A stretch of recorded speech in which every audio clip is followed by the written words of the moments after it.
శుక్లాంబరధరం విష్ణుం శశివర్ణం చతుర్భుజం ప్రసన్నవదనం ధ్యాయేత్ సర్వవిఘ్నోపశాంతయేత్.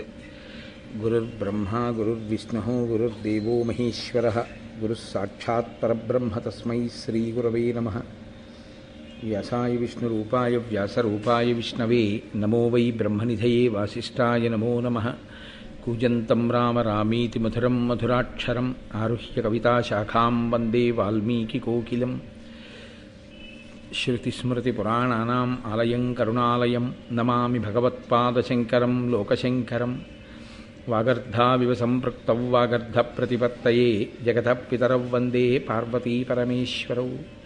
సూక్తిం సమగ్రయతున స్వయమైవ లక్ష్మీః శ్రీరంగరాజమహిషీమధురైః కటాక్షైః. వైదగ్ధ్యవర్ణగుణగుంభనగౌరవైర్యాం కండూలకర్ణకుహరాः కవయోధయంతి. అయమోర్ధ్వపుండ్రమజహన్మకుటం సునాసం మందస్మితం మకరకుండలచారుగండం బింబాధరం బహుళదీర్ఘకృపాకటాక్షం శ్రీవేంకటేశముఖమాత్మని సన్నిధత్తాం. విమలపటీ కమలకుటీ పుస్తకరుద్రాక్షశస్తహస్తపుటీ కామాక్షి పక్ష్మలాక్షి కలితవిపంచీ విభాసి వైరించీ. మనోజవం మరుతతుల్యవేగం జితేంద్రియం బుద్ధిమతాం వరిష్టం వాతాత్మజం వనరయూధముఖ్యం శ్రీరామదూతం శిరసా నమామి. ఆపదామపహర్తారం దాతారం సర్వసంపదాం లోకాభిరామం శ్రీరామం భూయో భూయో నమామ్యహం. నారాయణం నమస్కృత్య నరం చైవ నరోత్తమం దేవీం సరస్వతీం వ్యాసం తతో జయముదీరయేత్. హరి ఓం. పరమేశ్వర స్వరూపైన సభకు నమస్కారం.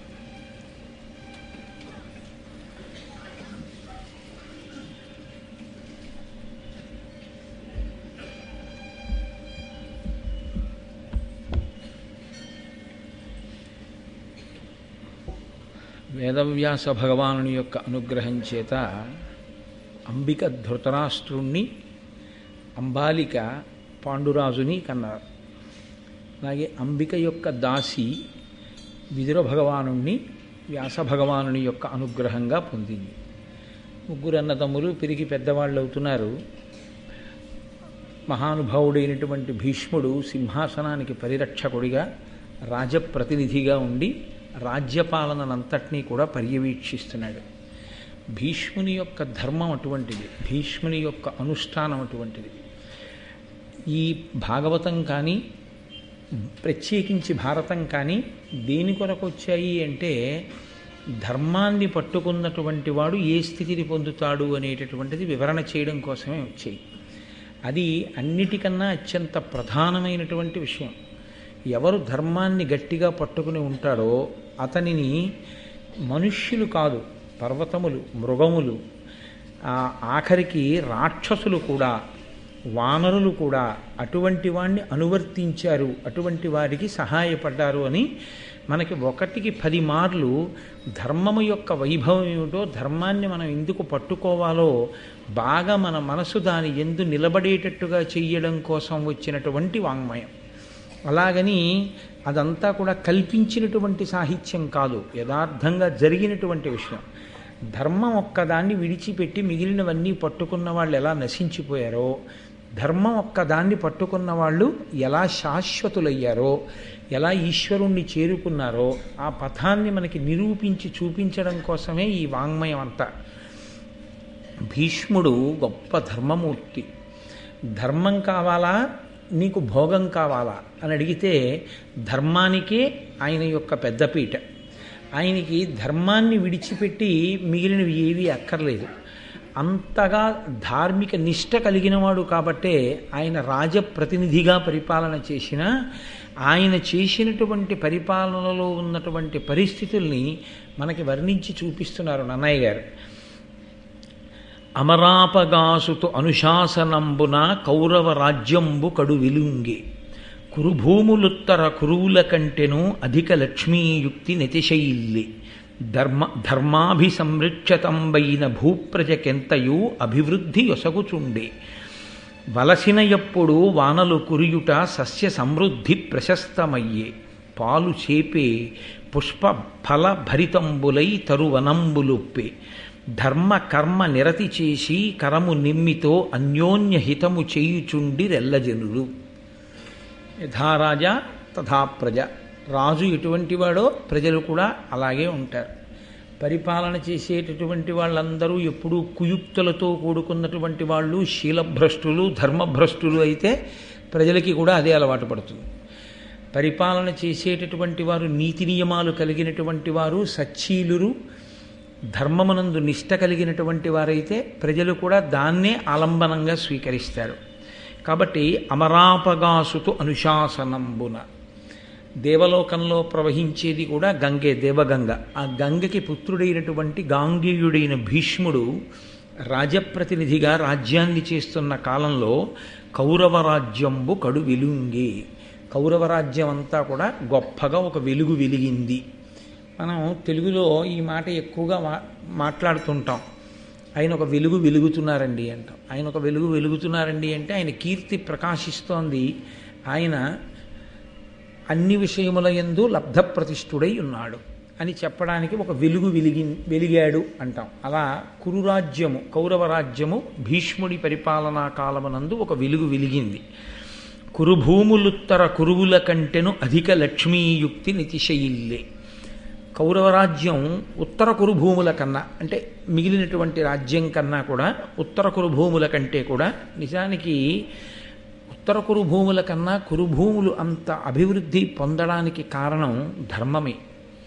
ధర్మము విషయంలో వైక్లభ్యము ఒకప్పుడు ఏర్పడితే శ్వేతకేతుడు దిద్దాడు. ఉత్తర కురుభూముల యందు తప్ప మిగిలినటువంటి చోట ధర్మము మరింత పరిపుష్టమైంది ఆయన వల్ల. ఆ కారణం చేత దాన్ని బాగా నిలబెట్టాడు భీష్మాచార్యుల వారు. ధర్మము అన్నది పుస్తకములలో ఉన్నది ధర్మం కాదు. ధర్మము అన్నది అనుష్ఠించినది ధర్మము. ఎన్ని ప్రసంగాలు విన్నాము అన్నది ప్రధానం కాదు, మనం బొట్టు పెట్టుకున్నామా అన్నది చాలా ప్రధానం. సనాతన ధర్మమునందు అనురక్తి కలిగి ఉండుట అంటే ఉపన్యాసం వినడం కాదు. ఎన్ని ఉపన్యాసాలు విన్నా నీకు బొట్టు పెట్టుకోవడానికి చాలా సిగ్గుగా ఉంటే నీకు ధర్మమునందు అనురక్తి లేదు అని గుర్తు.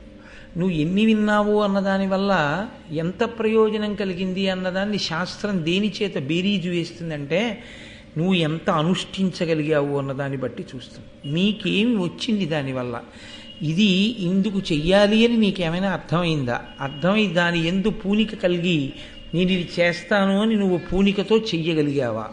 ఇన్ని విన్నా, రామాయణం విన్నాను, భారతం విన్నాను, పొద్దుటి నుంచి వింటూనే ఉంటాను, చదువుతూనే ఉంటాను అని బయటికి వచ్చినప్పుడు నొసటన బొట్టు పెట్టుకోవడానికి చాలా మొహమాటం, తన అందం ఏదో చాలా తగ్గిపోతుందండి.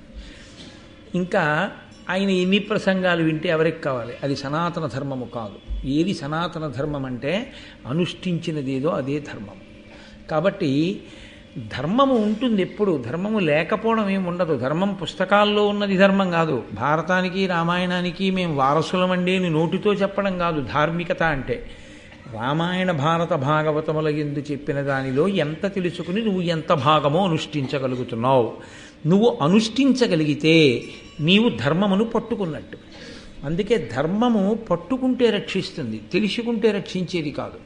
అందుకే ధర్మాన్ని ఎప్పుడూ దేనితో పోలుస్తారంటే కర్రతో పోలుస్తారు, లేదా గొడుగుతో పోలుస్తారు. మా ఇంట్లో గొడుగుందండి అని నేను వానలోనో ఎండలోనో వెళ్ళాను అనుకోండి, అప్పుడు ఆ గొడుగు వచ్చి నేను రక్షించదు. ఆ గొడుగు నేను పట్టుకుని వెళుతూ ఉండగా ఎండ వస్తే నేను వేసుకున్నాను అనుకోండి, అప్పుడు నన్ను గొడుగు రక్షిస్తుంది. ధర్మో రక్షతి రక్షిత అంటే ధర్మమును రక్షిస్తే మిమ్మల్ని రక్షిస్తుంది అంటే మీరు కొత్తగా ధర్మాన్ని రక్షించడం ఏమి ఉండదు. రక్షించుట అంటే పూనికతో పట్టుకొనుట. ఎవడు ధర్మాన్ని పట్టుకున్నాడో వాణ్ణి ధర్మం రక్షిస్తుంది. అంతేగాని నాకు ధర్మం తెలుసు కానండి నేను ఎప్పుడు ధర్మాన్ని పట్టుకోను, అప్పుడు ధర్మం నిన్ను ఎప్పుడూ రక్షించదు.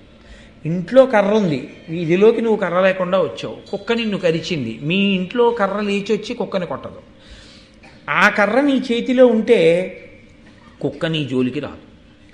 అందుకే చేత పట్టబడినది నిన్ను రక్షించినట్టు ధర్మము ఎవరు పట్టుకుంటారో, ఎవరు అనుష్ఠిస్తారో వాళ్ళనే ధర్మము రక్ష చేస్తుంది. అందుకే యథార్థమునకు ఎన్ని ప్రవచనాలు చేశాము అన్నది ప్రధానం కాదు. ఇన్ని చెప్పి ఏం ప్రయోజనం? మనం ఏమైనా నిజంగా జీవితంలో ధర్మాన్ని అనుష్ఠించగలుగుతున్నామా? 10 మందికి చెప్పే ముందు కనీసంలో కనీసం ఏదైనా మనం అనుష్ఠించగలుగుతున్నామా అలా అనుష్ఠించగలిగితే అది ధర్మం. ఎన్ని ప్రసంగాలు విన్నాం, మన ఇంట్లో ఎన్ని పుస్తకాలు ఉన్నాయి, అది కాదు ధర్మం.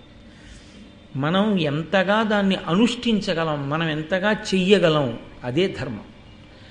అందుకే మహానుభావులైనటువంటి వాళ్ళ జీవితాలన్నీ ఆ ధర్మాన్ని పట్టుకోవడం ప్రధానంగా నడిచాయి తప్ప కేవలముగా ధర్మాన్ని తెలుసుకోవడం ఒక్కటే కర్తవ్యంగా, చాలా విషయాలు తెలుసుకుంటూ ఉండడం, చాలా పుస్తకాలు చదువుకుంటూ ఉండడం అనేటటువంటి దాన్ని ప్రధానంగా స్వీకరించలేదు.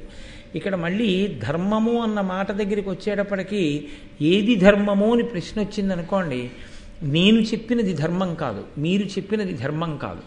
వేదం ఏం చెప్పిందో అదే ధర్మం. వేదం ఏం చెప్పిందో దాన్ని స్మృతి చెప్తుంది. కాబట్టి స్మృతి శృతిని అనుసరిస్తుంది కాబట్టి ధర్మం. శృతిని స్మృతిని పురాణం చెప్తుంది కాబట్టి పురాణం ఏం చెప్పిందో అది ధర్మం. ఎందుకు పురాణ ప్రవచనం వింటారు అంటే, ఎప్పుడో జరిగిపోయింది కదా, ఇప్పుడు వింటే ఏమిటి ఫలితం అంటే, అది విన్నప్పుడు ఓహో వాళ్ళు ఇలా ప్రవర్తించకపోవడం వల్ల ఫలానా వాళ్ళు దెబ్బతిన్నారు, ధర్మాన్ని పట్టుకున్నటువంటి వాళ్ళు శాశ్వతులయ్యారు లోకంలో. తప్ప ధర్మమును విడిచిపెట్టేసిన వాళ్ళందరూ కూడా నశించిపోయారు. అందుకే ఆ ధర్మము ఎన్ని రకాలుగా మారుతుంటుందో, మీకు మిగిలినటువంటి విశ్వాసములకు సనాతన ధర్మమునకు ఉండేటటువంటి చాలా పెద్ద తేడా ఎక్కడొస్తుందంటే, ఆ ధర్మము మిమ్మల్ని ఎప్పుడూ ఇలాగే ఉండు అని చెప్పదు. ధర్మము మీ స్థితిని అనుసరించి మీకు ధార్మిక ప్రయోజనమును సాధించడానికి వీలుగా ధర్మము మారుతూ ఉంటుంది. ఒకనాడు ఉన్నది సామాన్య ధర్మం, ఇంకొక నాడు ఆపద్ధర్మము అని ఉంటుంది. నేను ఉన్న ఊళ్ళో ఉన్నాను, అప్పుడు నేను శౌచాన్ని పాటించడం, వేళపట్టున స్నానం చేయడం, చక్కగా సంధ్యావందనం చేసుకోవడం, ఇవి నా ధర్మాలు. నేను ఒకనాడు ప్రయాణంలో ఉన్నాను, నిజానికి అప్పుడు కూడా అలా ప్రయాణం చెయ్యమని కూడా శాస్త్రం చెప్పదు. ప్రయాణాన్ని సాయంకాలానికి ఆపు చేయవలసిందే, ఆపు చేసి నువ్వు సంధ్యావందనం చేసి మళ్ళీ ప్రయాణం చేయాలి తప్ప సంధ్యావందనం మానేసి నేను ప్రయాణం చేస్తాను అన్నారనుకోండి, అంతకన్నా ఘోరాతి ఘోరమైన నేరం ఇంకోట్లేదు. యజ్ఞోపవీతం ఉన్నవాడు దీక్షితుడై నేను సంధ్యావందనం మానేసేసి రైల్లో వెళ్ళిపోతానండి అన్నాడు అనుకోండి, అలా వెళ్ళడానికి వీల్లేదు. ఇంకా నేను యథార్థం చెప్పవలసి వస్తే, ఇది అయ్యప్ప స్వామి దేవాలయం కాబట్టి నేను చెప్తున్నాను, ఇరుముడి కట్టుకున్నవాడు సాయంకాలం సంధ్యావందనాన్ని విడిచిపెట్టి ప్రయాణం చేయడానికి వీల్లేదు, ఆపేయవలసిందే. నువ్వు ఇక్కడి నుంచి విజయవాడ వెళ్ళు, దీపో రైలు దిగిపోయి అక్కడ స్నానం చేసి సంధ్యావందనం చేసుకుని మళ్ళీ రైలు ఎక్కాలి, మళ్ళీ తెల్లవారేటప్పటికి దిగి మళ్ళీ సంధ్యావందనం చేసుకోవాలి. నేను కొంతమంది మహాపురుషుల్ని నా కుమార్తె వివాహానికి ఆహ్వానించాను. వాళ్ళు వివాహానికి రావడం కోసమని అంచెలంచెల మీద వచ్చారు. అప్పుడు వాళ్ళ దగ్గర నుంచి వచ్చిన ఫోన్లు బట్టి వాళ్ళకి వాహనాలు ఏర్పాటు చేయడం కూడా అయింది. వాళ్ళు సాయంకాలం సూర్యాస్తమయం అయ్యే వేళటికి దిగిపోయారు, ప్రయాణం ఆప్ చేసేసి వాళ్ళకి తెలుసున్న గృహానికి వెళ్ళి సంధ్యావందనం చేసుకున్నారు. అందుకే దేవాలయాల్లో పెద్ద పెద్ద అరుగులు ఉంటాయి. దేనికి అంటే, ఒకవేళ ఆయనకి తెలుసున్న వాళ్ళు ఎవ్వరూ లేకపోతే కోనేటికి వెళ్ళి స్నానం చేసి అక్కడ కూర్చుని సంధ్యావందనం చేసుకుని బయటకు వచ్చి పెడతాడు. నువ్వు ఎన్ని విన్నావు, ఎక్కడికి వెళ్ళావు, ఎవరికి కావాలి? నీకు సంధ్యావందనం చెయ్యవు, ఇంకెందుకు? ఎక్కడికి వెళ్ళి ఎవరికి కావాలి? ఎన్ని విని ఎవరికి కావాలి? ఎన్ని పుస్తకాలు మీ ఇంట్లో ఉంటే ఎవరికి కావాలి? ఎవరికి పిల్లలు అయితే మాకు కావాలి? నువ్వేమైనా చేస్తావా? నీకోసమే ఇవన్నీ ఏర్పాటు చేసింది వ్యవస్థ. అలా నువ్వేమైనా చేయగలవా? సంధ్యావందన భ్రష్టుడవు కాకుండా నిలబడగలవా ధర్మానికి? అలా నిలబడగలిగితే ధర్మం. అయితే ఏమండి, ఇంట్లో ఉన్నాను, సామాన్య ధర్మం పాటించాను, ఒకరోజు అసలు ఏమీ కుదరలేదు నాకు, అప్పుడు కనీసం విభూతి జల్లుకుని సంధ్యావందనం చేయాలి, మానేయడం మాత్రం చేయకూడదు. విభూతి జల్లుకుని సంధ్యావందనం చేయాలి తప్ప, నేను మీకు సత్సంగంలో చెప్పా, పంచభూత స్నానము అని 5 భూతములతోటి స్నానం చేస్తారు. ఒకనాడు విభూతితో స్నానం చేస్తారు తప్పకపోతే, ఒకనాడు గోధూళి వేళ సాయంకాలం వెడుతుంటే గోవు డెక్కల మించి పైకి రేగిన ధూళి మీద పడితే స్నానం చేసినట్టే, వాయుస్నానం. సంవత్సరానికి ఒక్కసారైనా వర్షం పడుతున్నప్పుడు ఆ వర్షం కింద తడవాలి, దివ్య స్నానం. కాబట్టి 5 రకాలుగా స్నానం చేస్తారు. ఎప్పుడు ఎలా అవసరమో దాన్ని బట్టి ఆ స్నానం అలా చేసి సంధ్యావందనం చెయ్యాలి. కానీ అసలంటూ మానేస్తే నువ్వు ఏదో ఒక పని చెప్పి అందుకని ఇది మానేశానండి అన్నావు అనుకో, దీనికోసం అది ఎందుకు మానేయలేకపోయావు అంటే అబ్బిబ్బే అది ఎలా కుదురుతుండే అన్ననాడు నీకు ఇది ప్రధానమన్న భావన లేదు, కాబట్టి దీని కొరకు నువ్వు వదిలిపెట్టేస్తావు. ఇందులో ఇలా చెప్పడం కాదు, అలా నేను కూడా నిలబడగలిగితే ఎప్పటికైనా నేను ధన్యుణ్ణి, ధర్మాన్ని పూర్తిగా పట్టుకున్నవాడిని. అందుకే ధర్మము పట్టుకున్నదేదో అది ధర్మము, ఏది పట్టుకొనబడలేదో అది ధర్మమే కాదు. నాకు కేవలం తెలుసండి అన్నది ధర్మం, అది రక్షణ చెయ్యదు. పైగా ఇంకొక మాట ఏమిటో తెలుసా అండి, అది ధర్మమును అవమానించడమే. బాగా తెలుసుకుని దానివల్ల ప్రయోజనం ఏమిటో తెలుసుకుని అది ఎందుకు చెయ్యాలో తెలుసుకుని చేసి తీరాలని తెలుసుకుని చెయ్యకుండా ఉండడం ధర్మాన్ని అవమానించడం కాకపోతే ఇంకేమవుతుంది? అప్పుడు నీకు ఎందుకు రక్షణ కలుగుతుంది? భీష్ముడు పరిపాలన చేస్తే ఆ రాజ్యము వెలిగింది అన్న మాటని నన్నయ్య గారు ఎందుకు ఇన్ని మాటలు చెప్పాలి అంటే, భీష్ముడు ధర్మమును అలా పట్టుకుని ఉన్నవాడు, ఆయన సత్యధర్మములను అలా పట్టుకున్నాడు. కాబట్టి భీష్ముడు రాజప్రతినిధిగా ఉండగా ధర్మ వ్యతిరేకంగా ఇంకొకడు ఉండలేడు.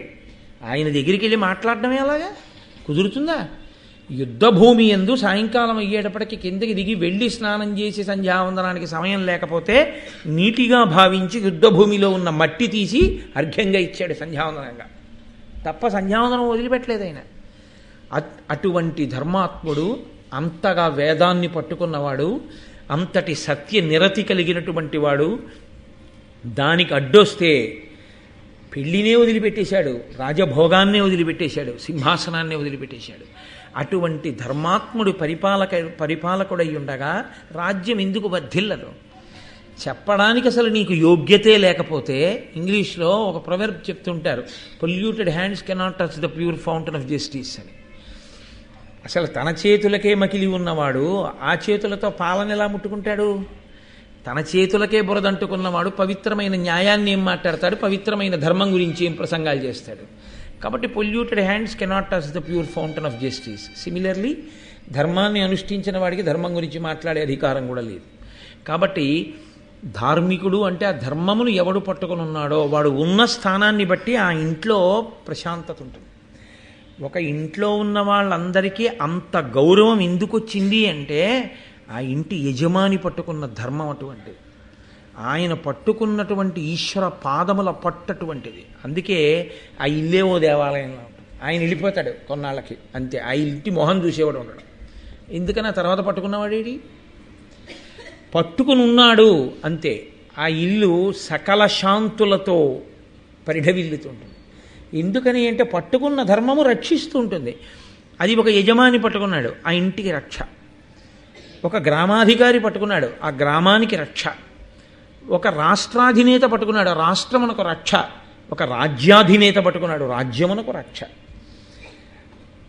ఎవడు ఆయా స్థానముల యందుండి ధర్మమును విడిచిపెట్టాడో వాడి వలన ఆయా స్థానముల చేత పరిపాలింపబడుతున్న ప్రాంతముల యందంతటా కల్లోలమే. ఎందుకని ధర్మము లేదు కాబట్టి ఇంకా ధర్మము యొక్క రక్షణ ఎలా కలుగుతుంది?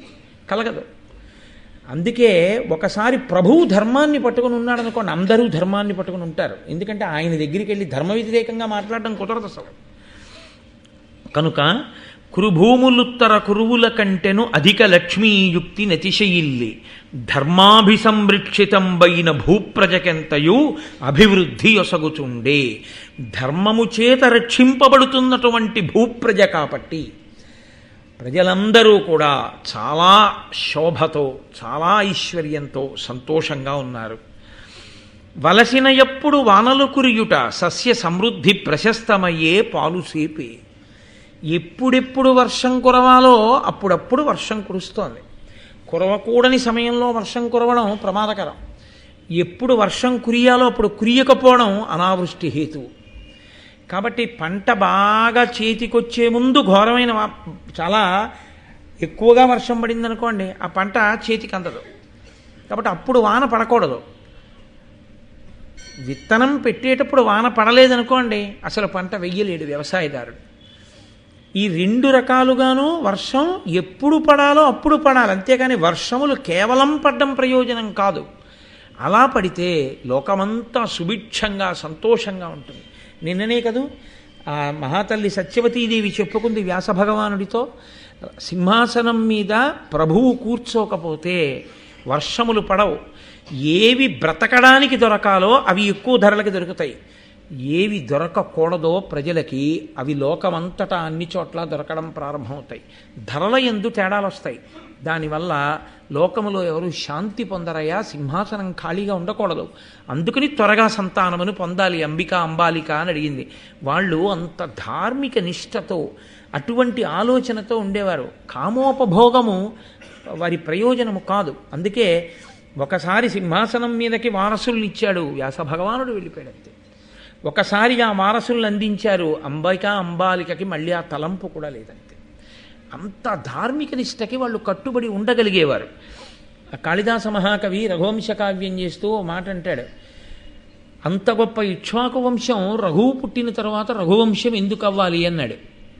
అంటే ఆయన ఒక మాట చెప్పాడు, రఘువు యొక్క గొప్పతనం చెప్తూ ఆయన త్యాగాయ సంభృతార్థానాం సత్యాయ మితభాషిణాం యశసే విజిగీషూణాం ప్రజాయై గృహమేధినాం అన్నాడు. ఆయన త్యాగాయ సంభృతార్థానాం, దండయాత్ర చేసి సంపాదించేవాడు, దేని కొరకు అంటే దానం చేసేయడానికి. సత్యాయ మితభాషిణాం, ఆయన ఎక్కువ మాట్లాడేవాడు కాదు. ఎందుకని అంటే ఎక్కువ మాట్లాడితే అసత్య దోషం వస్తుందేమోనని తక్కువ మాట్లాడేవాడు. యశసే విజిగీషూణాం, దండయాత్రలు చేసేవాడు కీర్తి కొరకు ప్రభువుగా. ప్రజాయై గృహమేధినాం, ఆయన ఒక గృహస్థుగా ఉన్నాడు ధార్మికమైన సంతానమును పొందటం కొరకు మాత్రమే. అందుకే అంతటి మహాత్ముడై పరిపాలించాడు కాబట్టి ఇక్ష్వాకు వంశము రఘువంశమైంది. మనకి సనాతన ధర్మానికి ఉన్న గొప్పతనం ఏమిటంటే పురుషార్థములు 4, అందులో ఒకటి చిట్ట చివర చేరవలసినటువంటి స్థితి. ధర్మ అర్థ కామ మోక్షములలో 4వ దాన్ని పట్టుకోవడానికి ఏమి ఉండదు, 4వది పొందబడుతుంది. కాబట్టి మిగిలిన 3 దేనికి అంటే 4వ దాన్ని పట్టుకోవడానికి. యథార్థమునకు 4వ దాన్ని పట్టుకోవడానికి అడ్డొచ్చేవేవి అంటే మధ్యలో ఉన్నటువంటి 2, 3 అర్థ కామ, ఈ 2. ఎందుకంటే ధార్మికమైన సంపాదన ఉండదు, ధార్మికమైన ఖర్చు ఉండదు, ధార్మికమైన కోరిక ఉండదు, ధార్మిక సాధనములు అనుసరించి కామమును తీర్చుకోవడం ఉండదు. అందుకే మన వాళ్ళు నిజానికి పురుషార్థముల యందు ఈ అర్థము కామము ధర్మంతో ముడిపడడమే మోక్షమును పొందడానికి కారణం. ఆ ధర్మం అన్నది మొట్టమొదట వస్తుంది. అందుకే అసలు దేవాలయాల్లోకి వెళ్ళినప్పుడు మనం అంటూ మళ్ళీ ప్రత్యేకమైన కోరిక అక్కర్లేదు. ధర్మార్థకామ మోక్ష చతుర్విధ పురుషార్థ ఫల సిద్ధ్యర్థం అని అడగమని ఋషులే గృహస్థుకి నిర్ణయం చేసేశారు. అదొక్కటి చెప్తే చాలు, అన్నీ వస్తాయి. అదొక్కటి కాకుండా ధర్మమన్న మాట పక్కన పెట్టి అక్కర్లేని కోరికలన్నీ దేవాలయాల్లో కోరడం వల్లే అశాంతులు వస్తాయి. అందుకని మనం ఏం కోరక్కర్లా, మనకేం కావాలో అన్నిటినీ వాళ్ళు 4 మాటల్లో చెప్పేశారు. ధర్మార్థకామ మోక్ష చతుర్విధ పురుషార్థ ఫల సిద్ధ్యర్థం అని చెప్తే చాలు. కాబట్టి ఆయన ధర్మమును రక్షించాడు. లోకంలో ఉన్న ప్రజలందరూ ధర్మము చేత రక్షింపబడ్డారు. కావలసినప్పుడు వానలు కురిశాయి, చక్కగా పంట పండింది, పాడి కావలసినంత పాడి దొరికింది. అందుకే మనం ఎప్పుడు చెప్పినా సనాతన ధర్మం యొక్క గొప్పతనం ఏమిటంటే శం ద్విపదే శం చతుష్పదే అంటారు. ఈ లోకములో 2 కాళ్ళు ఉన్నటువంటి వాళ్ళందరూ సుఖముగా ఉండుగాక, మనుష్యులందరూ అందులోకి వచ్చేస్తారు తప్ప మేము ఎలా చెప్తున్నామో అలా మాట వినేవాళ్ళు, మేము పెట్టిన ప్రసాదాలు మాత్రమే తినేవాళ్ళు, వాళ్ళకే ఈ ప్రార్థన ఫలించుగాక అలా ఉండదు సనాతన ధర్మంలో. సనాతన ధర్మం ఎప్పుడు విశ్వం పుష్టం గ్రామే అస్మిన్ అనాతురం, లోకమంతా బాగుండాలి. ఎవరో ఒక ఆయనకి తెలియలేదు అమాయకత్వం, ఆయనకి కూడా ఈశ్వరానుగ్రహం కలిగి ఆయన ఈశ్వరుడు యొక్క వైభవమును తెలుసుకోవాలి అంతే. అంతేకాని ఒకడు పాడైపోవాలి అని కోరుకున్న ఉత్తరక్షణంలో ఏ కారణం చేత నువ్వు కోరుకున్న నువ్వు పాడైపోయావా లేదా ముందు? అసలు మన ధర్మశాస్త్రానికి ఉన్న గొప్పతనం అంతా అక్కడ ఉంటుంది. ఇది నాది అని నేను అన్నప్పుడు నేను దేన్ని చూపించి నాది అన్నానో అది ఇతరుల చేత కూడా నాది అనబడుతుంది. కానీ నాది అన్న బంధాన్ని పెంచుకుని నేను పాడైపోతుంటాను.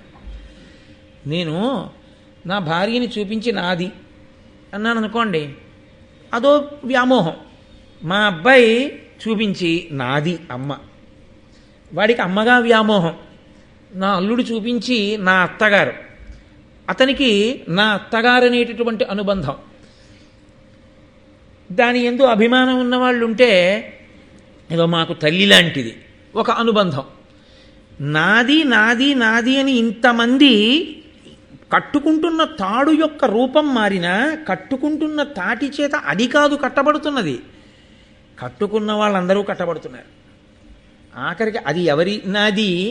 తల్లికి, కొడుకుగా తల్లికి ఎక్కువ నాదా, భార్యగా భర్తకి ఎక్కువ నాదా, ఈశ్వరుడికి తెలియాలి. కాదు, ఇంకా విచిత్రమైన ప్రాణం ఉన్న వాటి గురించి ఎందుకు, అసలు ప్రాణం లేని వాటి మీద ఉన్న వ్యామోహం ఎంత నాదితో పాడు చేస్తుందో తెలుసా అండి? ఈ మేడ నాదంటాడు, గుటుక్కున అయిపోయింది ఊపిరి. తర్వాత రోజు వాళ్ళ అబ్బాయి వెళ్ళి మున్సిపల్ ట్యాక్స్ కట్టాలి కదండి అని పేరు మార్చేసుకుని ఈ ఇల్లు నాది అంటాడు.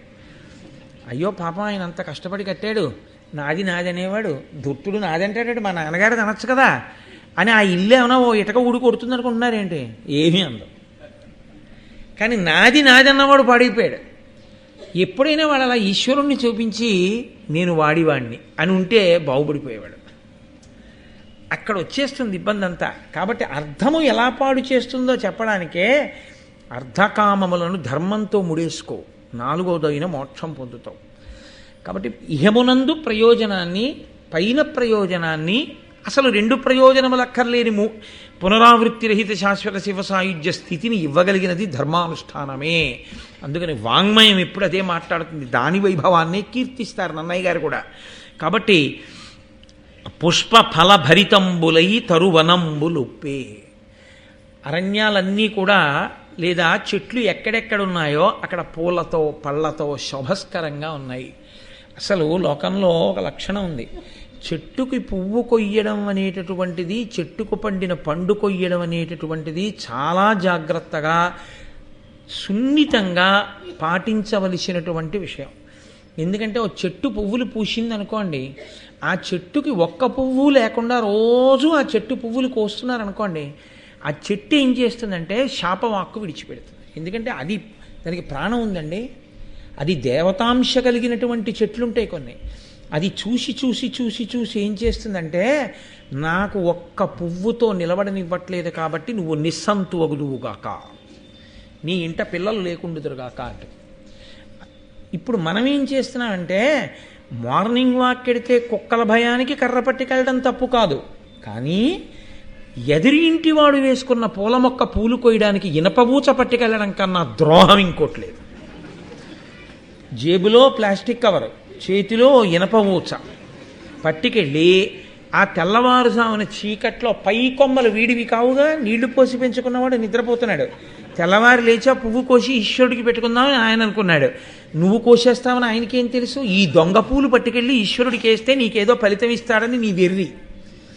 అక్కడి నుంచి ఈ ఊచ పెట్టి ఆ కొమ్మ ఉంచేస్తుంటే నిజంగా ఏదో ఉచ్చు పోసి లాగేశారనుకోండి, ఎంత వ్యధ చెందుతుందో. తెల్లవారుజామున చెట్టు కొమ్మ అంత బాధతో ఆకులన్నీ రాలిపోతూ అది తల ఉంచేస్తే ఎవరు లేస్తారో ఎవరు చూస్తారో ఏ కుక్క రుస్తుందో అని మొత్తం గుత్తులు మొగ్గలు పువ్వులు కోసేసి ఈ ప్లాస్టిక్ కవర్ నిండా వేసి, ఇది మార్నింగ్ వాక్ వేసి ప్రతి ఇంటి ముందున్న పువ్వులు, నేను ఎంత తెల్లబోయానంటే ఒకనకొకప్పుడు దానిమ్మ పూలు కోసేస్తోంది ఒక ఆవిడ. దానిమ్మ పూలు ఎందుకండి అంటే ఆవిడిది కాదుగా చెట్టు, ఏదో పువ్వు, దానిమ్మ కాయ కాస్తుంది పండు అవుతుంది అనుకుంటారు ఇంట్లో వాళ్ళు ఎంత ఏడుస్తారు లేచి చూసి. ఆ ఇంటి యజమానికి ఉండదండి 2 పూలు కోసి పూజ చేసుకుందాం అని. ఏమి నీకంత కోరికుంటే వెళ్ళి ఓ రూపాయో 2 రూపాయలో పెట్టి ఇంత తులసి కొనుక్కోలేవు, ఓ 4 పువ్వులు కొనుక్కోలేవు, లేకపోతే అడిగి అమ్మ ఓ 2 పువ్వులు తీసుకుంటాను అంటే ఒక్క 4 పువ్వులు కోసుకుని వెళ్ళలేవు. అది లేదు, ఈశ్వరుడు పువ్వులతో కొయ్యకపోతే నిన్ను నరికేస్తానన్నాడు. ఏంటి ఇన్ని బియ్యంలో కాస్త పసుపు కలిపి అక్షతలతో పూజ చేసుకోలేవు? ఎందుక దొంగ పూలన్నీ? ఎంత అక్కర్లేని పాపాన్ని ప్రాతకాలంలో సూర్యభగవానుడి సాక్షిగా ఈశ్వరారాధన చేయవలసినటువంటి బ్రాహ్మీ సమయమునందు పరమ దోషభూయిష్టమైనటువంటి జీవితంతో తిరుగుతూ ఉండడం. ఎన్ని శాపాలు పొందుతాడు మీరు చూడండి, ఎంత అసహ్యకరమే. ఆ పువ్వు పట్టుకెళ్ళి వాడి ఇంట్లో దేవుడికి పెడుతుంటే దేవుడు వణికిపోతాడు. దొంగ పువ్వులు రా ఇవన్నీ, ఓచలు పెట్టి చెట్లు ఉంచి పట్టుకొచ్చేసావా, ఇవి నా కాళ్ళ మీద పెడుతున్నావా, చూసి చూసి అసహ్యం వేసి నీవు దొంగ వదువుగాక అంటే ఏమవుతాడు? కాబట్టి ధర్మం అన్న మాట అనుష్ఠించడంలో ఉండదు. ఓ పని చేశామంటే చేయడం కాదు, ఇలా చెయ్యొచ్చా అనో ఆలోచన ఉండాలి. అలా చెయ్యొచ్చా అన్న ఆలోచన లేకుండా చేసే పనులు చాలా అసహ్యంగా ఉంటాయి. కాబట్టి పుష్పఫల భరితంబులై తరువనంబులొప్పే, చెట్టుకి కొన్ని పువ్వులు విడిచిపెట్టాలి. పువ్వులన్నీ చాలా సంతోషంగా ఆ పూలతో పళ్ళతో కాయలతో చెట్లు ఎక్కడ చూసినా అందంగా కనపడుతుండేవి. ధర్మ కర్మ నిరతి చేసి కరము నిమ్మితో అన్యోన్య హితము చేయుచుండి రెల్లజనులు. అందరూ ధార్మికమైనటువంటి విధానంలోనే జీవిస్తున్నారు, ధార్మికమైన కర్మలే చేస్తున్నారు. చేయడం వల్ల చక్కగా అందరూ ఒకరి పట్ల ఒకరు అన్యోన్యమైనటువంటి ప్రేమతో, ఎవరి మధ్య దెబ్బలాటలు లేకుండా పరమశాంతితో సంతోషంతో హాయిగా ఆనందంగా లోకమంతా ఉపద్రవం లేకుండా చక్కగా ఉన్నారు. ఆ సమయమునందు నన్నయ్య గారు అంటారు, అమలాచార పవిత్ర భూసురవరేణ్యాగార పుణ్య ప్రదేశములన్ అధ్యయనారవంబు విధివత్ స్వాహా స్వధా స్వస్తి శబ్దములున్ మంగళ తూర్య ఘోషములు ఉజ్జత్ కౌశికాశీర్నినాదములున్ రమ్యత రంబులయ్యధరణిన్ తద్రాజ్య సమృద్ధితోన్. ప్రభువు ఎలా ఉంటాడో లోకంలో అందరూ అలాగే ఉంటారు. కాబట్టి చక్కగా ఎంత అందంగా ఉండేవంటే ఎక్కడ చూసినా కూడా బ్రాహ్మణులు చక్కగా వేదం చదువుకుని పరమధార్మికమైన బుద్ధితో ఈశ్వరార్చన చేస్తూ ఉండేవారు. వెడుతూ ఉంటే గురువుగారు పాఠం చెప్తూ పిల్లలందరూ పాఠాలు నేర్చుకుంటూ ఆ వేద పాఠాలు వినపడుతూ అందమైనటువంటి ఆ స్థితిని కళ్ళకి కనపడేటట్టుగా వాతావరణం కల్పింపబడి ఉండేది. ఆ అధ్యయనం చేసేటప్పుడు స్వరంతో గురువుగారు కూర్చుని పాఠం చెప్తుంటే వాళ్ళందరూ వేదపాఠం నేర్చుకున్న పిల్లల యొక్క ఆ ఘోష, వేదమంత్రముల ఘోషలు వినపడుతుండేవి. ఇళ్లలో స్వాహ స్వధ స్వస్తి శబ్దములు వినపడుతుండేవి. అంటే స్వాహ స్వధ స్వస్తి శబ్దములు వినపడుతున్నాయంటే యజ్ఞయాగాది క్రతువులు నిరంతరము అగ్నిని అర్చించడము, హోమాదులు జరుగుతూ ఉండడము ఎప్పుడూ ఎక్కడ చూసినా చక్కగా జరుగుతూ ఉండేవి. మంగళవాద్యముల యొక్క ధ్వనులు వినపడుతుండేవి. అది మనిషి యొక్క మనసులో ఒక రకమైనటువంటి ఉద్రేకం పుట్టేటట్టు, భయం పుట్టేటట్టు, అవతలవాడు హడిలిపోయేటట్టు అసలు ధ్వనిని కానీ శబ్దాన్ని కానీ చేయకూడదు. ఇది అర్థం పర్థం లేనటువంటి స్థితిలో ఉంటుంది. మరి నా కళ్ళకే కనపడుతుందో నా ప్రారంధ కర్మో నాకు అర్థం కాదు. కానీ నేను ఒకసారి ఒక విషయం చూసి ఆశ్చర్యపోయాను. అసలు ఆయన అంత బుద్ధి లేకుండా ఎలా ఎక్కించుకున్నాడో నాకు అర్థం కాలేదు. ఓ చిన్న పిల్లాడిని వెనకాల కూర్చోబెట్టుకుని వెళ్ళిపోతున్నాడు మోటార్ సైకిల్ మీద. ముందెళ్ళిపోయి ఆయనకి వెనకాల పిల్ల కునుకుతోందో, నిద్ర వచ్చేస్తోందో, సరిగా కూర్చుందో ఏం తెలుస్తుందండి? అప్పుడప్పుడు ఒకసారి చూస్తాడంతే. ఆ పిల్లకి కునుకుపాటు వచ్చేస్తాను, వచ్చి ఆ పిల్లిలా తూలిపోతాను. నేను వెనకాతల వెడుతున్నాను బండి మీద, ఇటు ఈ పిల్లిలా తూలిపోతుంది ఏంటి అనుకున్నాను. అనుకుని కొంచెం ముందుకెళ్ళి అయ్యా పిల్ల తూలుతోంది, నిద్ర వస్తోందేమో చూసుకోండి అని చెప్దాం అనుకున్నాను. అనుకునేలోగా ఒక ధూర్తుడు, ఇప్పుడు రకరకాల హారన్స్ వచ్చేస్తున్నాయి కదండి, అన్యాయము అన్న మాటకు అర్థం అదే.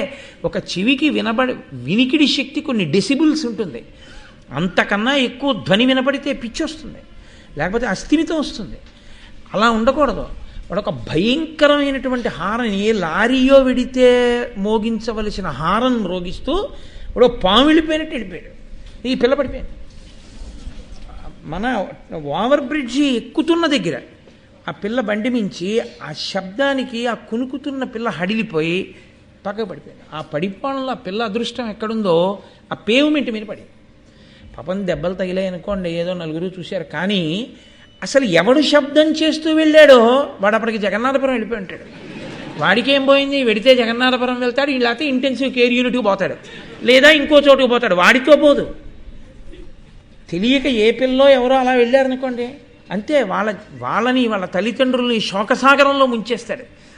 వాడి పొందేటటువంటి సంతోషం పైశాచికం, అది అర్థం లేదు అసలు.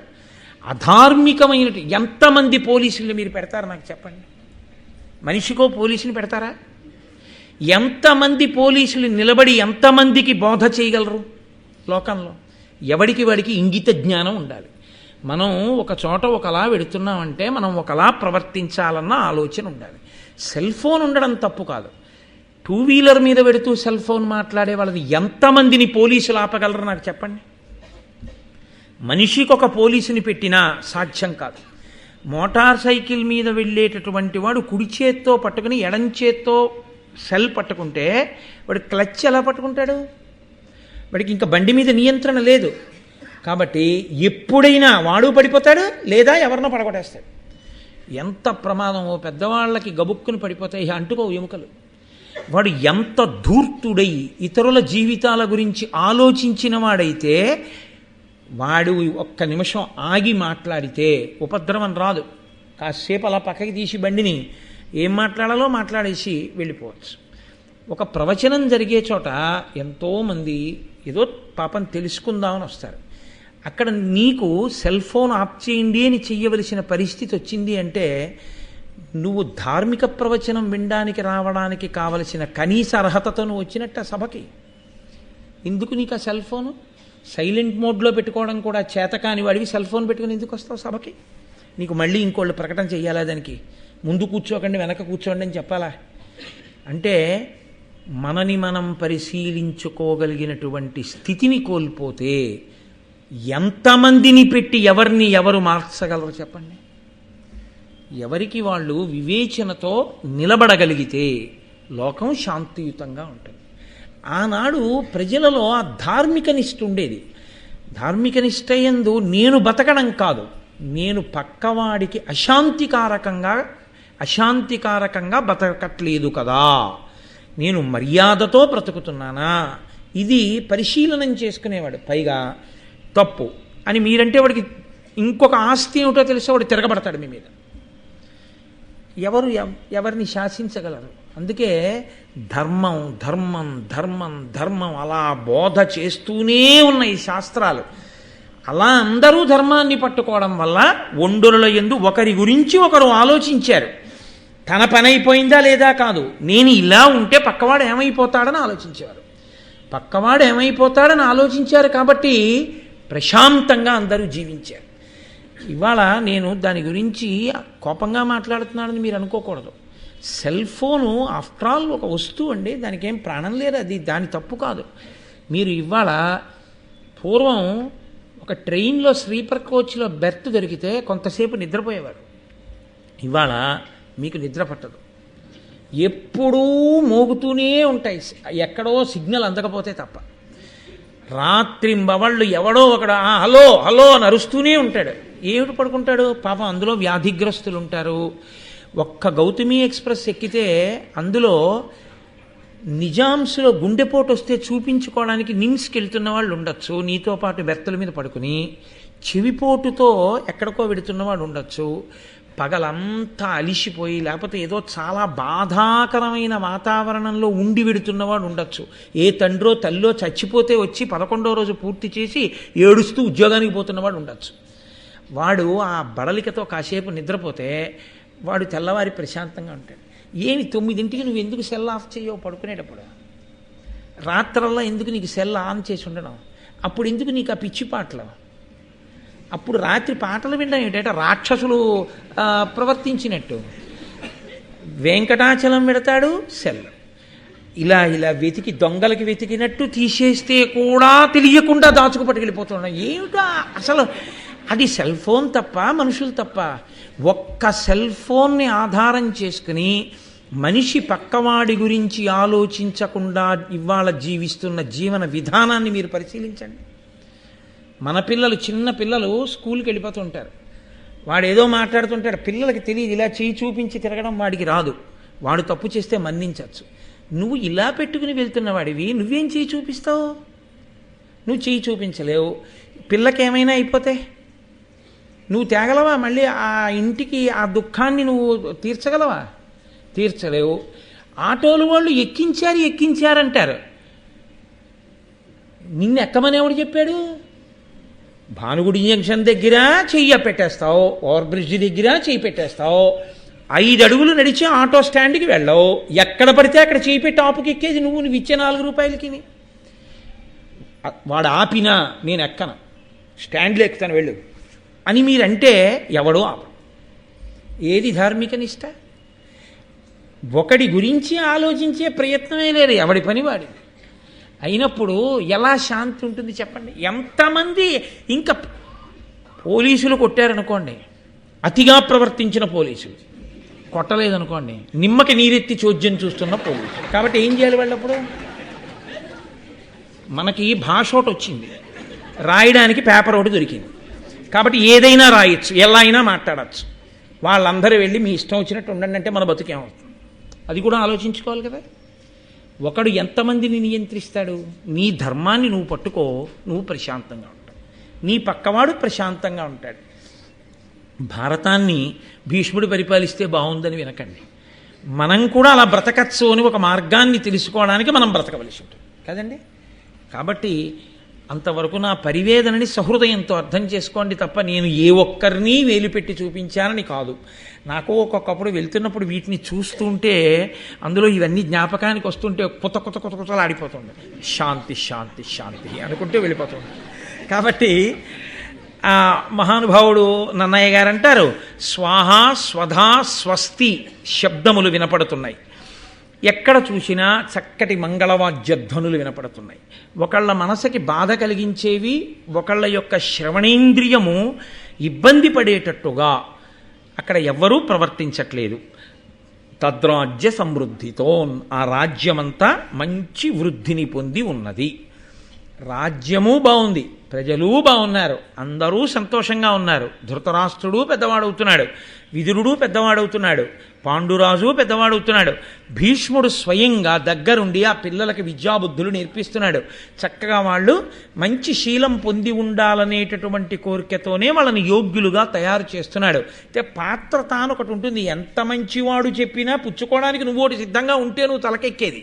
అది లేనప్పుడు ఎవడు చెప్తే మాత్రం ఏం ప్రయోజనం? అసలు విత్తనమే బండరాతి మీద ఉంటే ఎన్ని వర్షాలు పడితే అది మొలకెత్తుతుంది? అసలు విత్తనం మట్టిలో ఉంటే మొలకెత్తుతుంది, నీటి చుక్క తగిలితే.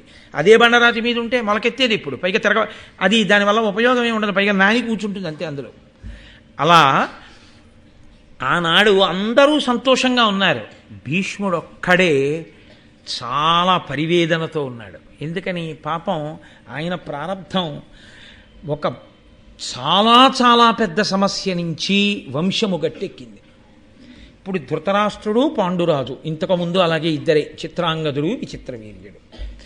ఇప్పుడు ఈ ఇద్దరికీ వివాహం జరగాలి. ఈ ఇద్దరికీ వివాహం జరగడం అంటే ఇంతకుముందు తాను అంబిక అంబాలిక అని తీసుకొచ్చాడు.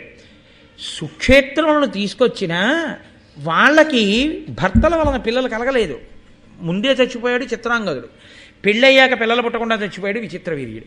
అయినా మనుష్య ఆలోచన అన్నది కొంత భద్రత కొరకు ఆలోచన చేస్తూ ఉంటుంది కదండి. ఒకసారి ఏ దెబ్బ తిన్నాడో ఆ దెబ్బ నుంచి బయటికి వచ్చే ప్రయత్నంలో ఆలోచిస్తాడు. ఒకరికి మోదం, ఇంకొకరికి శాపం. భీష్ముడి ఆలోచన ఇలా ఉంటే మహానుభావుడు గాంధార రాజు అయినటువంటి సుబలుని యొక్క కుమార్తె గాంధారి, ఆవిడ మహాసౌందర్యవతి. ఆ తల్లి హిమాలయ పర్వత ప్రాంతమునందు పరమశివుడి గురించి ఘోరమైన తపస్సు చేసింది. పరమేశ్వరుడు ప్రత్యక్షమయ్యాడు. ఒక ఆడదాని జీవితంలో ఎన్ని ఉన్నా కేవలము వాటి వల్ల తృప్తి కొంతకాలము, శాశ్వతమైనటువంటి ఆనందము, పరిపూర్ణత అమ్మతనం చేత. కాబట్టి ఆమె పరమేశ్వరుణ్ణి వరం కోరింది. అదొక చిత్రమైన వరం. నా వలన ఇంత వంశాభివృద్ధి కలగాలి అని ఆవిడంది, నాకు 101 మంది సంతానం కలిగేటట్టు పరమేశ్వర అనుగ్రహించు. సత్సంతానం అన్న మాట వాడలేకపోయిందేమో, సంతానమును కలిగేటట్టు అనుగ్రహించు. పరమేశ్వరుడు అన్నాడు తథాస్తు. ఇదే భీష్ముడికి తెలిసింది. గాంధారికి 101 మంది పిల్లలు కలిగేటట్టు వరం పొందిందిట. కాబట్టి వెంటనే గాంధారిని తీసుకొచ్చి ధృతరాష్ట్రుడికి ఇచ్చి పెళ్లి చేసేస్తే 101 మంది పిల్లలు పుడతారు. కాబట్టి ఇంక వంశం ఆగిపోవడం అన్న దరిద్రం ఉండదు. ఇప్పుడు ఆవిడి చేసిన తపస్సు ఆవిడికే శాపమై కూర్చుంది. జాత్యంధుడికి, కళ్ళు లేనివాడికి భార్య అవడానికని మార్గమైంది. కాబట్టి ఆయన సుబలునికి కబురు చేశాడు, మా వంశం తెలుసు, మహానుభావులు వేదవ్యాసుల వారి యొక్క అనుగ్రహంతో పుట్టిన బిడ్డలు తెలుసు. ఇదిగో ఈ ధృతరాష్ట్రునికి ఇచ్చి నీ కుమార్తెని వివాహం చేద్దాం అనుకుంటున్నాం, కాబట్టి నువ్వు నీ కుమార్తెని ఇవ్వవలసింది అని. ఈ కులము వివర్ధింపగా నాకు అభిమతము, ఏను వింటి నలినేక్షణ తానేక శతసుతుల పడయగా ఆ కన్యక వరము పడసే అటే హరుచేతన్. పరమశివుని వలన వరము పొంది 101 మంది పిల్లల్ని పొందడానికి కావలసినటువంటి యోగ్యతా సిద్ధిని పొంది ఉన్నటువంటి నీ కుమార్తె అయిన గాంధారిని నా వంశంలో జన్మించినటువంటి మహానుభావుడైన ధృతరాష్ట్రుడికి ఇచ్చి నువ్వు వివాహం చెయ్యవలసింది అని కబురు చేశాడు. కబురు చేస్తే గాంధార రాజ్యాన్ని పరిపాలించేటటువంటి రాజు ఉత్తర క్షణం అంగీకరించాడు. బ్రాహ్మణుల్ని అడగలేదు, లేదా కుల పెద్దల్ని అడగలేదు, తన భార్యని సంప్రదించలేదు. వెంటనే మా అమ్మాయిని మీ అబ్బాయికి ఇచ్చి వివాహం చేసేస్తాను అన్నాడు. అలా అంటే ఎంత గొప్పవాడైనా కానివ్వండి, ధృతరాష్ట్రుడు 1000 ఏనుగుల బలమే కలవాడు కానివ్వండి, పుట్టుక చేత కన్నులు లేనివాడు కదా. కన్నులే లేనప్పుడు గాంధారి ఎంత అందగత్తి అయితే మాత్రం అతనికి ఏం ప్రయోజనం, అతనికి లోకంతో ఏం ప్రయోజనం? ప్రధానంగా అతను చూసేది ఉంటుంది. కాబట్టి ఇప్పుడు కన్నులే లేనివాడికి ఎవరు పిల్లనిస్తారు? కానీ ఓ కళ్ళు లేనివాడికి తీసుకెళ్ళి పిల్లనిచ్చేస్తున్నాడు రా సుబలుడని బంధువులందరూ అన్నారట. అంగములలో మేలుత్తమాంగము అందు ఉత్తమంబులు కన్నులు, ఉర్విజనుల కట్టి కన్నులు లేవను నదియుకాక ఉత్తముడు కాడే సద్గుణ యుక్తినతడు. వాళ్ళన్నారు, ఆ నిర్ణయం చేసిన సుబలుడి దగ్గరికి వచ్చి, లోకంలో అన్నిటికన్నా కూడా అంగములలో గొప్పది ఏది అంటే అవయవములలో గొప్పది పైన ఉండేటటువంటి తల. మళ్ళీ తలలో గొప్పవేవి అంటే జ్ఞానేంద్రియములైనటువంటి కళ్ళు. సర్వేంద్రియాణం నయనం ప్రధానం సర్వస్య గాత్రస్య శిర ప్రధానం. కాబట్టి కళ్ళు గొప్పవి. అంత గొప్పవైన కళ్ళు లేని వాడికి నీ పిల్లనిస్తున్నావంటే నువ్వు ఎంత గొప్పవాడివో, కళ్ళ కన్నా గొప్ప బుద్ధి ఉందని బహుశా నీకు తెలిసిచ్చావేమో అన్నాడు. అంటే నీకు బుద్ధి ఉందా లేదా అని అడగడానికి ఇష్టం లేక వాళ్ళు వ్యంగ్యంగా ఇలా అన్నారు. ఎంత గొప్ప బుద్ధి ఉందని నీకు తెలుసుకుని ఇవ్వగలిగినంత పెద్ద బుద్ధిమంతుడువో కూతుర్ని పట్టుకెళ్ళి వాడికి ఇస్తున్నావు అన్నారు. కానీ గాంధారి మహాతల్లి ఆవిడ తండ్రి గారి యొక్క శాసనాన్ని ఔదలదాలుస్తాను అని ఆవిడ నా భర్త చూడనివి ఏ ఉన్నాయో అవి నాకు చూడడానికి ఇష్టం లేదు. ఆయన అంధుడు అన్న కారణం చేత కదా అయ్యో పాపం అని నన్ను అంటున్నారు. నేను చూడని దానిని అయితే ఒకరికొకరు సరిపోయారంటారుగా. ఈశ్వరుడు కన్నులు ఇచ్చాడు, నేను వాడుకోను. నా భర్త అయ్యో పాపం అని నన్ను చూసినప్పుడల్లా మా ఆయన అంధత్వం గుర్తు రాకూడదు జనానికి. 2, మా ఆయన ఏది పొందలేకపోయాడో అది నాకు అక్కర్లేదు. కాబట్టి నేను కన్నులకు బట్ట అడ్డంగా కట్టేసుకుంటానని ఆవిడ గంతలు కట్టుకుంది. ఆవిడ్ని తీసుకుని సోదరుడైనటువంటి శకుని హస్తినాపురానికి తీసుకొచ్చాడు. ఇప్పుడు మనం కన్యాదాత గారి ఇంటికి వెళ్ళి పెళ్లి చేసుకుంటాం, వాళ్ళు మగపెళ్లి వారింటికి వచ్చి పెళ్లి చేసుకునేవారు. అందుకని హస్తినాపురానికి తీసుకొచ్చాడు. తీసుకొచ్చిన తర్వాత అక్కడ ఈ గాంధారిని వివాహం చేసుకుంటూ ధృతరాష్ట్రుడు గాంధారి తోడ పుట్టినటువంటి 10 మంది చెల్లెళ్ళని కూడా పెళ్లి చేసుకున్నాడు. కాబట్టి అక్కడికి గాంధారితో కలిసి 11 మంది భార్యలు, 101 మంది సంతానం గాంధారికి జన్మిస్తారని తెలిసినా భీష్ముడికి కడుపులో ఎంత బెంగ పట్టుకుందంటే ఇంకా ఇంకా ఇంకా ఇంకా తామర తంపరగా పిల్లలు ఉండాలి. అమ్మ బాబోయ్ తిన్నా దెబ్బ అటువంటిది. సింహాసనం ఒకసారి ఖాళీ అయిపోతే అంత ఇబ్బంది పడ్డాం. కాబట్టి ఆయన ఏం చేశాట, కులమును రూపము శీలము కల కన్యల తెచ్చి తెచ్చి గాంగేయుడి అలగుడు ధృతరాష్ట్రుడు కులతిలకుండు పరిగ్రహించి దేవీ శతమున్. చూడండి, లోకంలో ఓ మాట ఉంటుంది, తిని తిని ఆమ్రిడిత. మళ్ళీ మళ్ళీ 2 మాటలు వేసామనుకోండి ఆ మాటని, అంటే మామూలుగా తినడం కాదు, బాగా తినేశాడని. తిని తిని తిరిగి తిరిగి పడుకుని పడుకుని అన్నాను అనుకోండి, అంటే పడుకుని లేచినవాడు కాదు, తిరిగి వచ్చినవాడు కాదు, తిని ఉన్నవాడు కాదు. తిని తిని అంటే తినవలసినంత కాకుండా బాగా తినేసినవాడు, పడుకోవలసినంత కాకుండా ఎక్కువగా నిద్రపోయినవాడు, తిరగవలసినంత కాకుండా అదే పనిగా తిరిగినవాడు అని అర్థం. భీష్ముడి కడుపులో ఆ వంశం పెరగాలన్న పరివేదన ఎంత ఉందో నన్నయ్య గారు 2 మాటల్లో చెప్పారు. ఎంత అందంగా చెప్పారంటే కులమును ధృతరాష్ట్రుడికి అన్ని విధాలుగాను అనుకూలవతి లేదా తుల్యమైనది కులము చేత రూపము శీలం అంటే స్వభావము కల కన్యల తెచ్చి భీష్ముడు వెళ్ళను ఎక్కడైనా మంచి పిల్ల ఉందంటే తీసుకొచ్చేస్తున్నాను. ఈయనకి కళ్ళు లేవుగా, ఈయన ఎక్కడికి వెళ్ళలేడు, ఆయనే వెళ్ళి తీసుకొస్తున్నాను. తెచ్చి గాంగేయుడి ఆ భీష్ముడు ధృతరాష్ట్రుడికి ఇస్తే ఈ ధృతరాష్ట్రుడు తాళి కడుతూ ఉండేవాడు. అలా ఎంతమందిని తెచ్చట్టు ఆయన. అలాగుడు ధృతరాష్ట్రుడు కులతిలకుండు పరిగ్రహించి దేవీశతమున్ ఇంకొక 100 మంది భార్యల్ని చేసుకున్నాడు. ఇప్పుడు గాంధారి ఒకతే, గాంధారి యొక్క చెల్లెళ్ళు 10 మంది, భీష్ముడు తెచ్చిన వాళ్ళు 100, సంఖ్యాశాస్త్రం సంస్కృతి పాత్రం అనుకున్నాడేమో 111 మంది భార్యలు తోటి ధృతరాష్ట్రుడు సంతోషంగా ఉన్నాడు. కాబట్టి మీరు గమనించవలసింది ఏమిటంటే కథంతా సంతోషంగా నడుస్తోంది. ఎక్కడా ఏమీ వెక్కిళ్ళు లేవు, కథలో ఇబ్బందులు లేవు. చక్కగా మళ్ళీ ఎంత పెద్ద ఉపద్రవం వచ్చిందో అంత అందంగానూ నడిచిపోతుంది. ఎంత గొప్ప చీకటి కమ్మిందో సూర్యోదయానికి అంత వెలుతురు ప్రసరిస్తుంది. కష్టం తర్వాత సుఖం అంత అందంగా వస్తుంది. కాబట్టి తర్వాత మళ్ళీ కష్టం కూడా ఉంటుంది. దీన్ని బట్టి ఏం తెలుసుకోవలసి ఉంటుందంటే కష్టం వద్దండి, సుఖమే కావాలి, అసలు ఈ శరీరంతో ఉండకూడదు అంటే చచ్చిపోమని కాదు నా ఉద్దేశం. దేవతలుగా ఉంటే ఎప్పుడు సుఖాలు, ఎప్పుడూ కష్టాలే. ఇంకో శరీరం కష్టము సుఖము కూడా వెలుగు నీడలాగా ఇందులో ఉంటే ఉంటాయి. కాబట్టి ఇవాళ సుఖంగా ఉన్నాం, ఏమో మళ్ళీ అయ్యి బాబోయని వేళ్ళు విరవలసిన రోజు కూడా రావచ్చు. వేళ్ళు విరిచాం, సంతోషంగా ఉండే రోజు కూడా వస్తుంది. కళ్యాణీ బతకాదేయం లౌకికీ ప్రతిపాదిమ ఏతి జీవంతి మానందో నరం వర్ష శతాదపి అంటుంది సీతమ్మ.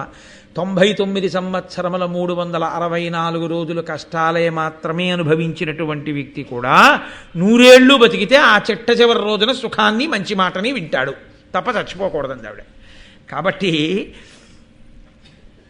అంతా సంతోషంగా కాలం గడిచిపోతుంది. ఇప్పుడు ధృతరాష్ట్రుడికి వివాహం అయిపోయింది. వేదంబులందు ప్రణీతుడై మరి సర్వశాస్త్రములందు కౌశలము మెరసి అసి కుంత కార్ముకాద్యాయుధ విద్యలయందు జితశ్రముడై తురంగ సింధురారోహణ శిక్షల దక్షుడై నీతి ప్రయోగముల్ నిరయ నేర్చి అతి మనోహర నవ యవ్వనారూఢుడై కరలేమి హిమరశ్మి కాంతిదాల్చి పెరుగుచున్న కొడుకు పృథువక్షు ఆయతబాహు దీర్ఘదేహు పాండుచూచి వీని వలన కులము వెలుగునంచును ఎడ జాహ్నవీసుతుండు సంతసిల్లి. జాహ్నవీసుతుండు అంటే గాంగేయుడు భీష్ముడు పొంగిపోతున్నట్ట. ఎవరిని చూసి? రెండవ వాడు పాండురాజుని చూసి. ఆయన అంబాలిక యొక్క కుమారుడు. వేదంబులందు ప్రవీణుడై మరి సర్వశాస్త్రములందు కౌశలము మెరసి. వేదములు బాగా చదువుకున్నాడు, సమస్త శాస్త్రములను బాగా అధ్యయనం చేశాడు. అసి కుంత కార్ముకాద్యాయుధ విద్యలయందు జితశ్రముడై. ఆయన కత్తి పట్టడంలో, ఈటె పట్టడంలో, ధనస్సు పట్టుకోవడంలో అపారమైనటువంటి ప్రావీణ్యాన్ని సంపాదించాడు. ఈ ఆయుధాలు పట్టుకోవడం, ఈ ఆయుధాలు విసరడం అదొక గొప్ప నేర్పరితనం. అరివీర భయంకరుడు అవుతాడు అటువంటి వాడు. ఆయన గుర్రాల్ని అధిరోహించడం, ఏనుగుని లొంగ తీసుకుని ఏనుగు మీద కూర్చుని నడిపించడం, ఇలాంటి వాటిల్లో సిద్ధాస్తుడయ్యాడు. సమస్త నీతులు తెలిసిన్నటువంటి వాడు, అతి మనోహరమైనటువంటి కాంతి కలిగినటువంటి వాడు. అటువంటి వాడు యవ్వనాన్ని పొంది మత్సలేనటువంటి తెల్లటి కాంతి ఎలా ఉంటుందో అటువంటి రూపంలో అందంగా ఉండగా విశాలవక్షుడై పొడుగైనటువంటి దేహంతో గొప్ప సాముద్రిక లక్షణాలతో వెలిగిపోతున్నటువంటి పాండురాజుని చూసి ఆయన అనుకున్నాడు, వీడి వలన మన వంశం ఎంతో కీర్తి పొందుతుంది, ఇంత అందమైనటువంటి రూపం ఉన్నవాడు, ఇంత మంచి గుణములున్నవాడని జాహ్నవీసుతుడైనటువంటి భీష్ముడు పొంగిపోతున్నాడు. ఈలోగా కాశ్యప్ ఇక్కడ ఈ విషయాన్ని ఇలా ఉంచి కుంతీదేవి యొక్క ఆఖ్యానాన్ని, ఆ ఉపాఖ్యానాన్ని మనకి వివరణ చేస్తున్నారు నన్నయ్య గారు. యాదవకల విభుడగు శూరుడను ఆతడ ఆత్మ తనూజలయందు పెద్దదానిని అంబుజముఖి ధవళాక్షి వసుదేవ చెలియలిన్ పృథా అను చెలువన్ ప్రీతిన్ తన మేనయత్త నందనుండు అపుత్రకుడైన ఆ కుంతి భోజన కర్ధితోడ కూతుగానిచ్చిన కోమలి ఆతని ఇంట తానుండి అనేక విప్రవరులకు అతిథి జనులకు అవారితముగ తండ్రి పనుపున ఇష్టాన్నదానముల చేయుచున్న దుర్వాసుడన్ సిద్ధమౌని వచ్చే అతిథి అయి భోజన వాంఛ చేసి. ఒకానొకప్పుడు యాదవ వంశంలో జనించినటువంటి వాడు రాజు, శూరుడు అనబడేటటువంటి రాజు, తనకి పుట్టినటువంటి కుమార్తెలలో పెద్ద కుమార్తె, ఆమె పేరు పృథ. పృథ అనబడేటటువంటి ఆ కుమార్తె, ఆమె యొక్క అన్నగారే వసుదేవుడు. ఆ వసుదేవుని యొక్క కుమారుడే కృష్ణ భగవానుడు. అందుకే కృష్ణుడికి మేనత్త కుంతి. ఈ పృథ అనబడేటటువంటి పెద్ద కూతుర్ని తన మేనత్త కొడుకైనటువంటి వాడు, అపుత్రకుడు అంటే పిల్లలు లేనటువంటి వాడు కుంతిభోజుడు అనేటటువంటి వాడు, అయ్యో నాకు సంతానం లేదని బాధపడుతుంటే ఈ శూరుడు తనకి పుట్టినటువంటి ఆడపిల్లలలో పెద్దదైనటువంటి పృథని దత్తత ఇచ్చాడు. నువ్వు తీసుకుని ఈ పిల్లని మీ ఇంట ఉంచుకోవయా, ఈ పిల్లని నిన్ను తరింపచేస్తుంది అన్నాడు. లోకంలో ఈశ్వరుడు ఏది ఎందుకు చేస్తాడో తెలియదు. పిల్లలు లేనివాడు ఆయన ఆడపిల్లని తెచ్చుకొని ఆ ఆడపిల్లని పెంచుతున్నాడు.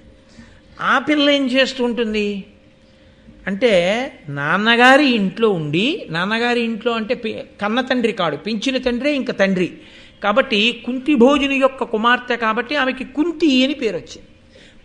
కుంతి అన్న పేరే తర్వాత ఎక్కువ వాడారు పృథ అన్న పేరు కన్నా. ఇప్పుడు ఈ కుంతి ఇంటికి వచ్చినటువంటి బ్రాహ్మణులందరికీ, అతిథులందరికీ సపర్య చేసి మర్యాద చేసి వాళ్ళందరికీ కూడా చక్కగా భోజనం పెట్టి వాళ్ళు కడుపు నిండా తిని సంతోషంగా వెళ్ళే వరకు ఆవిడ సపర్య చేస్తుండేది. అంటే ఇది యథార్థమునకి ఏమిటి అంటే తల్లి కుమార్తెకి నేర్పవలసినటువంటి లక్షణం. ఎందుకంటే ఇంటి అభ్యున్నతి దేనివల్ల ఉంటుంది అంటే ఇంటికి వచ్చినటువంటి మహాత్ములు సంతృప్తి చెంది వెళ్ళడం మీదే ఉంటుంది. వాళ్ళు ఇంటికి వచ్చినప్పుడు కాస్త గ్లాసులు పాలు ఇవ్వడము, అయ్యా ఏ స్నానం చేస్తారా అని అడగడము, లేకపోతే ఏమన్నా మీరు సంధ్యావందనం వేళ అయింది సంధ్యావందనం చేసుకుంటారా, మీకు ఓ అర్ఘ్యపాత్ర ఓ ఆచమన పాత్ర అక్కడ పెట్టనా అని అడగడము, కాస్త చెయ్యడం ఆడపిల్లకి నేర్పకపోతే ఆ ఆడపిల్ల రేపు పొద్దున్న తన మెట్టినింటిని తను పుట్టినింటిని ఉద్ధరించుకోవడం చేతకానిదైపోతుంది. కాబట్టి తల్లి ఆ ధార్మిక మార్గాన్ని కూతురికి నేర్పుతుంది, దగ్గరుండి సేవ చేయిస్తుంది. కానీ విచిత్రం ఏమిటంటే ఒకానొక రోజున కుంతిభోజుడింటికి దుర్వాసో మహర్షి వచ్చారు. దుర్వాసో మహర్షి శివాంశ సంభూతుడు, సామాన్యుడు కాడు, త్రికాలవేది, భూత భవిష్యత్ వర్తమాన కాలములు తెలుసున్నవాడు, మహానుభావుడు, ఎంత కోపం ఉన్నవాడో అంత వరప్రదాత. కాబట్టి ఆయన వచ్చాడు. ఇప్పుడు ఆయన వచ్చాడు అంటే ఆయనని జాగ్రత్తగా చూసుకోగలిగినటువంటి వారిని అక్కడ పెట్టాలి. అలా జాగ్రత్తగా ఆయనకి కావలసినవి అమర్చగలిగినటువంటి శ్రద్ధ కలిగిన వారిని పెట్టలేదనుకోండి, ఆయన కోపం రాజు మీద కూడా తిరుగుతుంది. కాబట్టి ఇప్పుడు చిత్రం ఏమిటంటే కుంతిభోజుడు ఆ విషయంలో తన రాణుల్ని కూడా నియమించలేదు, ఎవరిని నియమించలేదు. తన దత్తపుత్రిక అయినటువంటి కుంతీదేవిని దానికి నియమించి అంటే చిన్నతనం నుంచి ఆ పిల్ల యొక్క ఓర్పు అటువంటిది. ఆ పిల్లకి పరమేశ్వరుడు ఆ లక్షణాన్ని ఇచ్చి పంపించాడు. ఆ పిల్లకి ఈ సేవించడం వల్ల కలిగేటటువంటి అదృష్టం ఏదుందో దాన్ని పొందడమే మహాభారతాన్ని ఒక మలుపు తిప్పేసింది కథ. కాబట్టి ఇప్పుడు కుంతి ఆ వచ్చినటువంటి దుర్వాసో మహర్షి యొక్క ఆతిథ్యాన్నంతటినీ కూడా జాగ్రత్తగా నిర్వహణ చేసింది. ఇప్పుడు ఆమె చేసిన సపర్యల చేత ప్రీతి చెందినటువంటి మహర్షి ఆవిడతో అన్నాడు, నేను ఎంతో సంతోషించానమ్మా, నీకు ఏదైనా ఒక వరం ఇస్తాను, కోరుకోమన్నాడు. ఆవిడ చిన్నపిల్ల ఊరుకుంది. ఆయన అన్నాడు, నేనే నీకు కృప చేస్తున్నాను, ఒక మంత్రాన్ని ఉపదేశం చేస్తున్నాను, ఈ మంత్రోపదేశం పుచ్చుకో. దుర్వాసో మహర్షి అనుగ్రహించి ఇచ్చిన తరువాత ఆ మంత్రాన్ని పుచ్చుకోకుండా ఉండకూడదు. అందుకని ఆవిడ మంత్రం పుచ్చుకుంది. ఆయన అన్నాడు, నువ్వు ఎప్పుడైనా ఎవరి వంకైనా చూసి నువ్వు వారి పట్ల ప్రీతి చెందితే ఈ మంత్రంతో ఉపాసన చేస్తే ఎవరిని ఉపాసన చేశావో వాళ్ళు వచ్చి నీకు బిడ్డల్ని ఇస్తారన్నాడు. ఇది కన్నెపిల్లకి ఎందుకండి ఆ మంత్రం? ఆ పాటి తెలియనివాడా దుర్వాసో మహర్షి? ఈ మంత్రం ఇప్పుడు ఇచ్చి వెడితే దీనివల్ల మహాభారత కథని 2 పాయలుగా తిప్పడానికి అవకాశం ఉంటుంది. నేను మీతో మనవి చేశాను కదా, ప్రతి కదలిక యందు కనపడేది ఒకటి, కనపడకుండా వెనక నడిపించేటటువంటి పరాశక్తి ఒకరు. కాబట్టి ఇప్పుడు ఏమైందంటే ఆయన మంత్రం ఇచ్చాడు, ఆవిడ స్వీకరించాడు. ఇప్పుడు మంత్రానికి ఒక పెద్ద లక్షణం ఒకటి ఉంటుంది, అది మననాత్ త్రాయతే ఇది మంత్ర.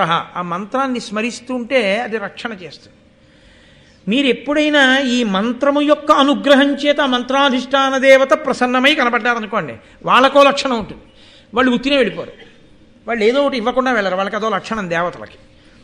మీరు మొండికేసి ఏమీ పుచ్చుకోలేదనుకోండి, ఆ మంత్రం చదివిన వాళ్ళని ఆ మంత్రం ఇచ్చిన గురువు గారిని ఇద్దరినీ శపించి పెడతారు. ఏదో ఒకటి ఇవ్వాలిగా, ఇది పుచ్చుకోలేదు కాబట్టి ఇచ్చిన వాడిని పుచ్చుకున్న వాడిని ఇద్దరినీ శపిస్తారు. ఇప్పుడు ఈ పిల్ల ఏమిటో మంత్రం ఇచ్చాడు, ఎవరిని చూసి నమస్కారం చేసి ఈ మంత్రం చెప్పినా వాళ్ళు వచ్చి పిల్లల్ని ఇస్తారన్నాడు, ఏమి చమత్కారం అనుకుంది, ఊరుకుంది పాపం. అయిపోయి ఇలాంటి ప్రయోగాలు మనం ఎందుకు చేయాలి, లేనిపోని ప్రమాదం అని ఊరుకుంది. కొంతకాలం అయిపోయిన తర్వాత ఆ పిల్ల ఒకరోజు ప్రాతకాలంలో గంగానదిలో స్నానం చేయడం కోసం వెళ్ళింది. ఒక్కతే వెళ్ళింది. ఇప్పుడు ఆ అమ్మాయికి చిన్న ధైర్యం వచ్చింది, నా పక్కన ఎవరు లేరు, ఇంకా నగరంలో వాళ్ళు కూడా ఎవరూ మేల్కొని ఇక్కడ లేరు. సూర్యోదయం అవుతోందన్న మాట మీరు సామాన్యంగా తీసుకుంటే నేను ఒప్పుకోను. సూర్యోదయం అనేటటువంటిది మీరు జీవితంలో ఎప్పుడైనా అనుభవిస్తేనే, సూర్యోదయం అన్నది ఎప్పుడైనా వర్ణన చేసినప్పుడు మీరు లోపల సంతోషాన్ని పొందగలరు. ఎప్పుడైనా అటువంటి ప్రసన్నమైనటువంటి మనస్సుతో భగవద్భక్తితో సూర్యోదయాన్ని మీరు వీక్షించాలి. సూర్యోదయాన్ని వీక్షించడం అంటే ఎక్కడ పడితే అక్కడ వీక్షిస్తే అందం ఉండదు. ఎక్కడ సముద్రం ఉంటుందో ఆ సముద్రం ఉన్న ఊళ్ళో మీరు ఆ ఇసుకలో కూర్చుని సూర్యోదయాన్ని చూస్తేనే ఆ అందం. విశాఖపట్నంలో ఉపన్యాసాలు చెప్పడానికి వెళ్ళాలి అంటే నాకు అత్యంత ప్రీతికి కారణం, విశాఖపట్నంలో ఏదో ఒక రోజు తప్పకుండా తెల్లవారుజామున వెళ్ళి సముద్రపుటుడిని ఇసుకలో కూర్చుని ఆ సూర్యోదయాన్ని చూడడం కోసం వెడుతూ ఉంటాను. అసలు నిజంగా అది నోటి మాటలతో చెప్పేది కాదు, అంత అద్భుతమే ఆవిష్కరింపబడుతుంది. పూర్వదిక్కునందు అసలు ఆయన వస్తున్నప్పుడు ఉంటుంది, ఎక్కడికొస్తున్నాడో మీరు పట్టుకోవడానికి కొద్ది క్షణాల సమయం ఇస్తాడు. ఎక్కడికొస్తున్నాడో పట్టుకునే లోపల వెలుతురు వస్తుంది. నిజంగా ఏదో చేతులు ఇట్నుంచి చాచి అటువైపుకు పట్టుకున్నట్టు ఆ వచ్చే ముందే తూర్పు దిక్కు నుంచి పశ్చిమ దిక్కు వరకు ఎరుపు పడుతుంది. అది ఒక్క ఆకాశంలో పడుతుంది, సముద్రం మీద పడదు. అది విచిత్రం ఆ ఎరుపు. ఆయన వస్తాడు, వచ్చి మొదట గోచరించినప్పుడు స్ఫుటంగా పెట్టుకున్న కుంకంబొట్టు ఎలా ఉంటుందో అలా వస్తాడు. అసలు ఆ రూపం చూసి తీరాలి, కొద్ది క్షణములు ఉంటుంది అంతే. ఆ ఎరుపుతనం వచ్చినప్పుడు మాత్రం నీటి మీద ఆయన ఎక్కడ ఉదయించాడో అక్కడి నుంచి మీరు కూర్చున్న వరకు ఎర్ర సారికొకటి పడుతుంది దట్టమై. అది ఆ నీళ్లు కదులుతుంటే ఎర్ర సారికి అందం ఉంటుంది. ఎంత అందం అంతే. కొద్ది క్షణాల్లో నారింజ రంగులోకి వెళ్ళిపోతాడు. ఆ నారింజ రంగులోకి వెళ్ళిపోతే నీటి మీద ఉన్న ఎరుపుతనం కరిగిపోవడం మొదలైపోతుంది. మెల్లిగా వ్యాప్తి చెంది ముగ్గు చెరిగిపోయినట్టు మెల్లగా చెరిగిపోతుంది. అంతే, నారింజ రంగులోంచి బంగారం రంగులోకి వెళ్ళిపోతాడు. అంతే, ఇక మీరు ఈ కంటితో ఇలా చూడలేరు. ఇక గుండ్రంగా ఏదో బ్లేడు పెట్టి కాగితాన్ని కోస్తే ఎలా ఉంటుందో ఆకాశం మధ్యలో అలా వస్తాడు. ఇంకక్కడి నుంచి దుర్నిరీక్షుడు, ఇక చూడడం కుదరదు, వెలుతురు వచ్చేస్తుంది. వస్తుంటే జాలరుల జీవితం, వాళ్ళ వలని పట్టుకునే విధానం, వాళ్ళు దాన్ని ఒడిచి కింద నుంచి పట్టుకుని రావడం, తెలియని వాడు మధ్యలోకి వెళ్ళి ఆ వలపైకి ఎత్తుతాడు. వాళ్ళు పెద్ద పెద్ద కేకలేస్తారు, ఎత్తకు నీళ్ళలోకి దూరిపోతాయని. కొన్ని ఎగిరి పడిపోతుంటాయి మెరుపుల్లాగా. అరే దూకేసిందిరా అంటుంటాడు. ఆ వల తీసుకురావడం. నిజంగా సూర్యోదయంలో ఇన్ని వింతలు, ఇన్ని చిత్రాలు ఉంటాయా అనిపిస్తుంది. అనుభవించి తీరాలి. కాబట్టి కుంతి వెళ్ళింది గంగానదీ తీరానికి, వెళ్ళి సూర్యోదయాత్పూర్వ స్నానమునకు వెళ్ళింది. సూర్యోదయం అవుతోంది కాబట్టి ఆవిడ మనసును ఆకర్షించింది. ఆవిడ చూసింది అలా సూర్యబింబం వంక. అంతే, నేనే 4 మాటలు చేతకాని వాడిని సూర్యోదయం గురించి అలా చెప్తే ఇంకా కుంతి ఎంత అనుభవించుంటుందండి మహాతల్లి. ఆవిడ ఆ అనుభవం చేత ఆనందపడిపోయింది. అబ్బా, ఏమి ప్రకాశం రా, వెలుగుల ముద్ద మహానుభావుడు. ఇటువంటి సూర్యభగవానుణ్ణి బిడ్డన్నిమ్మని అడిగితే ఇంత వెలుతురున్న పిల్లవాడు వస్తాడా అనుకుంది. ఎవ్వరు లేరుగా, చూద్దాం అని బాల్య చాపల్యము ఈ దోషం కట్టి కుడిపేసింది. ఇది సత్యవతీదేవికి కూడా కన్యాత్వమునందు పుట్టాడు వ్యాసుడు, కానీ ఆవిడికి అలా చాపల్యం లేదు, పరాశర అనుగ్రహం అక్కడ. ఇక్కడ ఈవిడ ఆ సూర్యభగవానుణ్ణి చూసింది. ఆ మంత్రము తనదగు హృదయమున ఆ కన్య నిలిపి ఆదిత్యున కర్ఘ్యమెత్తి నాకు ఇమ్ము ప్రియమ్మున నీయట్టి పుత్రున అంబుజమిత్ర, ఓ అంబుజమిత్ర, అర్ఘ్యమిస్తూ ఎంత వెలుతురుతో ఉన్నాడు రా మహానుభావుడని, నీలాంటి కొడుకునియ్యి అంది మంత్రం చదివి. దుర్వాసో మహర్షి ఇచ్చినటువంటి మంత్రం దాని ప్రభావాన్ని అది చూపించేస్తుంది అంతే. అక్కడ ఎంత వెలుతురుతో ఉన్నాడో అలా నడిచి వచ్చాడనుకోండి, కుంతి నిలబడగలదా? నిలబడలేదు. అని కేలుముగిచి నిలచిన వనజాయత నేత్రకడకు వచ్చెను గగనంబు నుండి కమలమిత్రుడు తన తీవ్ర కరత్వ ముడిగి తరుణద్యుతితో. ఆమె ఇలా రెండు చేతులు ముడిచి తామర మొగ్గ పెట్టినట్టుగా పెట్టి నమస్కరించి నాకు కుమారుణ్ణియే అని అడగగానే తన విశేషమైనటువంటి తేజస్సుని ఉపసంహారం చేసి తరుణమైన కాంతితో, అంటే చూడగానే అబ్బా అనిపించే కాంతితో సూర్యభగవానుడు గగనమండలం నుంచి దిగి నడిచి ఎదురుగుండా వచ్చాడు. వచ్చి నిలబడ్డాడు. నిలబడి పిల్ల కుమారుణ్ణి అడిగావు కదా ఇస్తానన్నాడు. హడిలిపోయింది. అమ్మ బాబోయ్, నేను కన్యని, నాకిప్పుడు ఇటువంటి కుమారుడు పుడితే ఎలా అని వెంటనే సూర్యుడితో అంది. ఎరుకలేమి చేసి ఇంతులెప్పుడు అపరాధయుతలు సపరాధలైన వారి కరుణ ఎల్లవారును రక్షింతురనుచు సూర్యునకు లతాంగి మ్రొక్కే. ఆడపిల్లని కదండి, తెలియక గబుక్కు నమస్కారం చేసి దుర్వాసో మహర్షి ఇచ్చారు కదా అని మంత్రం చెప్పాను. కానీ అయ్య బాబోయ్ నాది తప్పే, అలా చదవకూడదు, అలా మిమ్మల్ని పిలిచి పిల్లాడిని మిమ్మల్ని అడగకూడదు. నేను తెలియక బాల్య చాపల్యంతో పిలిచేశాను, నీ చేసిన తప్పు మన్నించండి, నాకు వద్దు పిల్లాడు. ఎందుకని? ఆవిడికి పిల్లాడు కలగకూడదని కాదు ఆవిడ బాధ. ఇప్పుడు పిల్లాడు కలిగితే కన్యాగర్భం ఏమని తలెత్తుకు తిరుగుతుంది? ఆ పిల్లాడికి ఏది భవిష్యత్తు? కన్యాగర్భం మహాభారత యుద్ధాన్నే శాసనం చేసింది, ఆ పిల్లవాడి జీవితాన్ని నాశనం చేసింది, కుంతీదేవి యొక్క దుఃఖానికి హేతుభూతమైంది, ధర్మరాజంతటి వాడు వైక్లభ్యం పొందడానికి కారణమైంది. ఇన్నిటికి కారణం కన్యాగర్భం. అందులో సూర్యుడి పాత్ర లేదా అంటారేమో. కొన్నిటి యందు ఇద్దరి దోషం ఉందని మీరన్నా ఫలితము ఒకరి యందు మాత్రమే ఎక్కువగా అనుభవించవలసి ఉంటుంది. అది సృష్టి యందు ఉన్నటువంటి ఒక లక్షణం. కాబట్టి ఎట్టి పరిస్థితులలోనూ కూడా కన్యాగర్భము ఎంత ప్రమాదమో తెలుసుకొని ఆడపిల్ల హద్దు మీరకుండా ఉండడం ఎంత అవసరమో మహాభారతం చూపిస్తుంది. ఈ ఒక్క చాపల్యం చేత కుంతి తన జీవితం అంతా నరకయాతన పడింది. ఇక్కడతో పోయిందని మీరు అనుకుంటున్నారా? కుంతి జీవితంలో కర్ణుడు పుట్టాడు, పిల్లాడిని వదిలేసింది. అస్త్ర విద్యా ప్రదర్శనం జరుగుతుంటే కర్ణుడు కనబడ్డాడు, మూర్ఛపోయింది, చెప్పలేకపోయింది నా కొడుకని. ఇది తుట్టతుదకు ఎక్కడికి వెళ్ళిపోయిందంటే శత్రు శిబిరంలోకి వెళ్ళి కర్ణుడిని అడిగింది పాండవుల్ని చంపద్దని. ఆయన అన్నాడు, ఏమ్మా నీ కొడుకుని కానా, నన్ను చంపద్దని అడిగావంటే నేను చచ్చిపోవచ్చు కదా, సరే నీకు ఎప్పుడైనా 5 పాండవులు, నాతో కలిపి 5 అర్జునుడితో కలిపి 5 ఉంటారు, 4 నా కంట పడ్డా నాకు దొరికినా చంపను. ధర్మరాజుని, భీముణ్ణి, నకులుణ్ణి, సహదేవుణ్ణి విడిచిపెడతాను, అర్జునుణ్ణి మాత్రం విడిచిపెట్టాను. నన్ను నమ్ముకున్నాడు దుర్యోధనుడు, అర్జునుడి చేతిలో నేను పోయినా నీకు 5 పాండవులు. కాబట్టి అమ్మ 5 పాండవులు ఉంటారు, నీ కడుపున పుట్టిన 4 చనకను అని మాటిచ్చాడు. చిట్ట చివరికి తానే మరణించాడు. అంతా యుద్ధం అయిపోయాక ఒక ఉన్నతమైన ఆసనంలో ధృతరాష్ట్రుణ్ణి, ఒక ఆసనంలో ధర్మరాజుని కూర్చోబెట్టి బ్రాహ్మణులు పేర్లు చదువుతున్నారు. ఒక్కొక్క పేరు చదివి ఎవరికి బంధువు అని అడుగుతున్నారు. తన బంధువైతే ధృతరాష్ట్రుడు విడిచిపెట్టాడు తిలోదకాల్ని, తన బంధువైతే ధర్మరాజు విడిచిపెట్టాడు. కర్ణుడు అన్నారు, నా బంధువు కాడన్నాడు ధృతరాష్ట్రుడు, నా బంధువు కాడన్నాడు అర్జునుడు. ఆఖరికి చచ్చిపోయి తిలోదకాలు లేవని అప్పుడు ఏడిచింది కుంతి. వాడు నా కొడుకే, కన్యాగర్భం, చెప్పుకోలేకపోయానండి. ధర్మరాజు అన్నాడు, ఈ మాట ముందు చెప్పి ఉండి ఉంటే ఆయన కూడా పాండురాజు కొడుకు కిందే వస్తాడు. ఎందుకంటే తన భార్య వివాహపూర్వము జనించి ఉంటే భర్తకి కొడుకు అయిపోతాడు, కన్యాపుత్రుడు.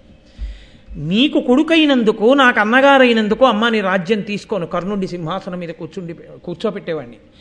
నువ్వు చెప్పక దాచడం వల్ల అన్నగారు చచ్చిపోయాడు. అన్నం చంపేసిన పాపం వచ్చింది నాకు. పాపం రావడం కాదు, తెలియదు ధర్మరాజుకి, కానీ అన్నయ్యని చంపేశాం. ఆడదాని నోటిలో నువ్వు గింజ నానినంతసేపు కూడా నిజము దాగకుండుగాక. ఇన్ని కష్టాలు పడ్డ కుంతి చివరికి ఏం పొందింది? ధర్మరాజు వల్ల శాపం పొందింది. కన్యాగర్భం కట్టి కుడుపుతుంది సుమా. ఒక్క చిన్న పొరపాటు, ఇంకొకటి పర్వాలేదు, కన్యాగర్భము అత్యంత ప్రమాదకరము. అందుకే ఇది చెప్పిన జాతికి మనం వారసులం, కానీ పెళ్లి కాకముందు వ్యాలంటైన్స్ డే చేసుకునేటటువంటి సంస్కృతికి మనం వారసులం కావు. కాబట్టి ఇది పిల్లలకి నేర్పమని చెప్పాం, కానీ వ్యాలంటైన్స్ డే పెద్దవాళ్లే నేర్పి తర్వాత వచ్చేదానికి దిక్కుమాలిన ఏడుపులు ఏడవమని మన భారతం మనకి నేర్పలేదు. కాబట్టి కుంతి పరివేదన చెంది ఏను మంత్రశక్తి ఎరుగక కోరితి అన్య ఇదియు కొరగాదు నాకు గర్భమైన నా తల్లిదండ్రులు చుట్టములను నన్ను చూచి నగరే. అయ్యో నాకు తెలీదు, మంత్రశక్తి అంటే ఏమిటో కూడా నాకు తెలియక దుర్వాసో మహర్షి ఇచ్చారు కదా అని చదివేశాను. ఇప్పుడు నాకు గర్భమైతే, నేను గర్భిణినై ఇంటికెడితే నా తల్లిదండ్రులు నవ్వరు, నా బంధువులు నవ్వరు, నేను నలుగురిలో నవ్వుల పాలైపోను. అందుకుని నాకు పిల్లవాడొద్దు. ఇప్పుడు వేడుకుంటోంది పిల్లలొద్దని. ఈ వేడుకుంటున్న స్థితిలో ఆయన అన్నాడు, సూర్యభగవానుడు, మాకు ఒక నియమం ఉంది. ఇప్పుడు మంత్రజపం చేసి నువ్వు నన్ను పిలిచినప్పుడు నేను కనపడితే నిన్ను అనుగ్రహించి తీరవలసిందే. అది మా నియమం. అలా పోన్లే అమ్మా అని నేను వెళ్ళిపోకూడదు, అది కుదరదు అలాగా. కాబట్టి నీకు బిడ్డని ఇస్తాను. కానీ నీకేమిటి భయం? ఇప్పుడు తెలియక నిజమే మంత్రజపం చేశావు. గర్భిణివైతే కదా నువ్వు బెంగ పెట్టుకుంటున్నావు. సద్యగర్భమునందు బిడ్డని ఇస్తాను. ఇక్కడే కుమారుడు లభిస్తాడు నీకు. కానీ నీ కన్యాత్వమునకు కూడా భంగపాటు రాదు. కాబట్టి నువ్వు వేరొకరిని వివాహం చేసుకున్న తర్వాత నీకు దోషం ఏమీ సంక్రమించదు. నీ కన్యాత్వం అలాగే ఉంటుంది.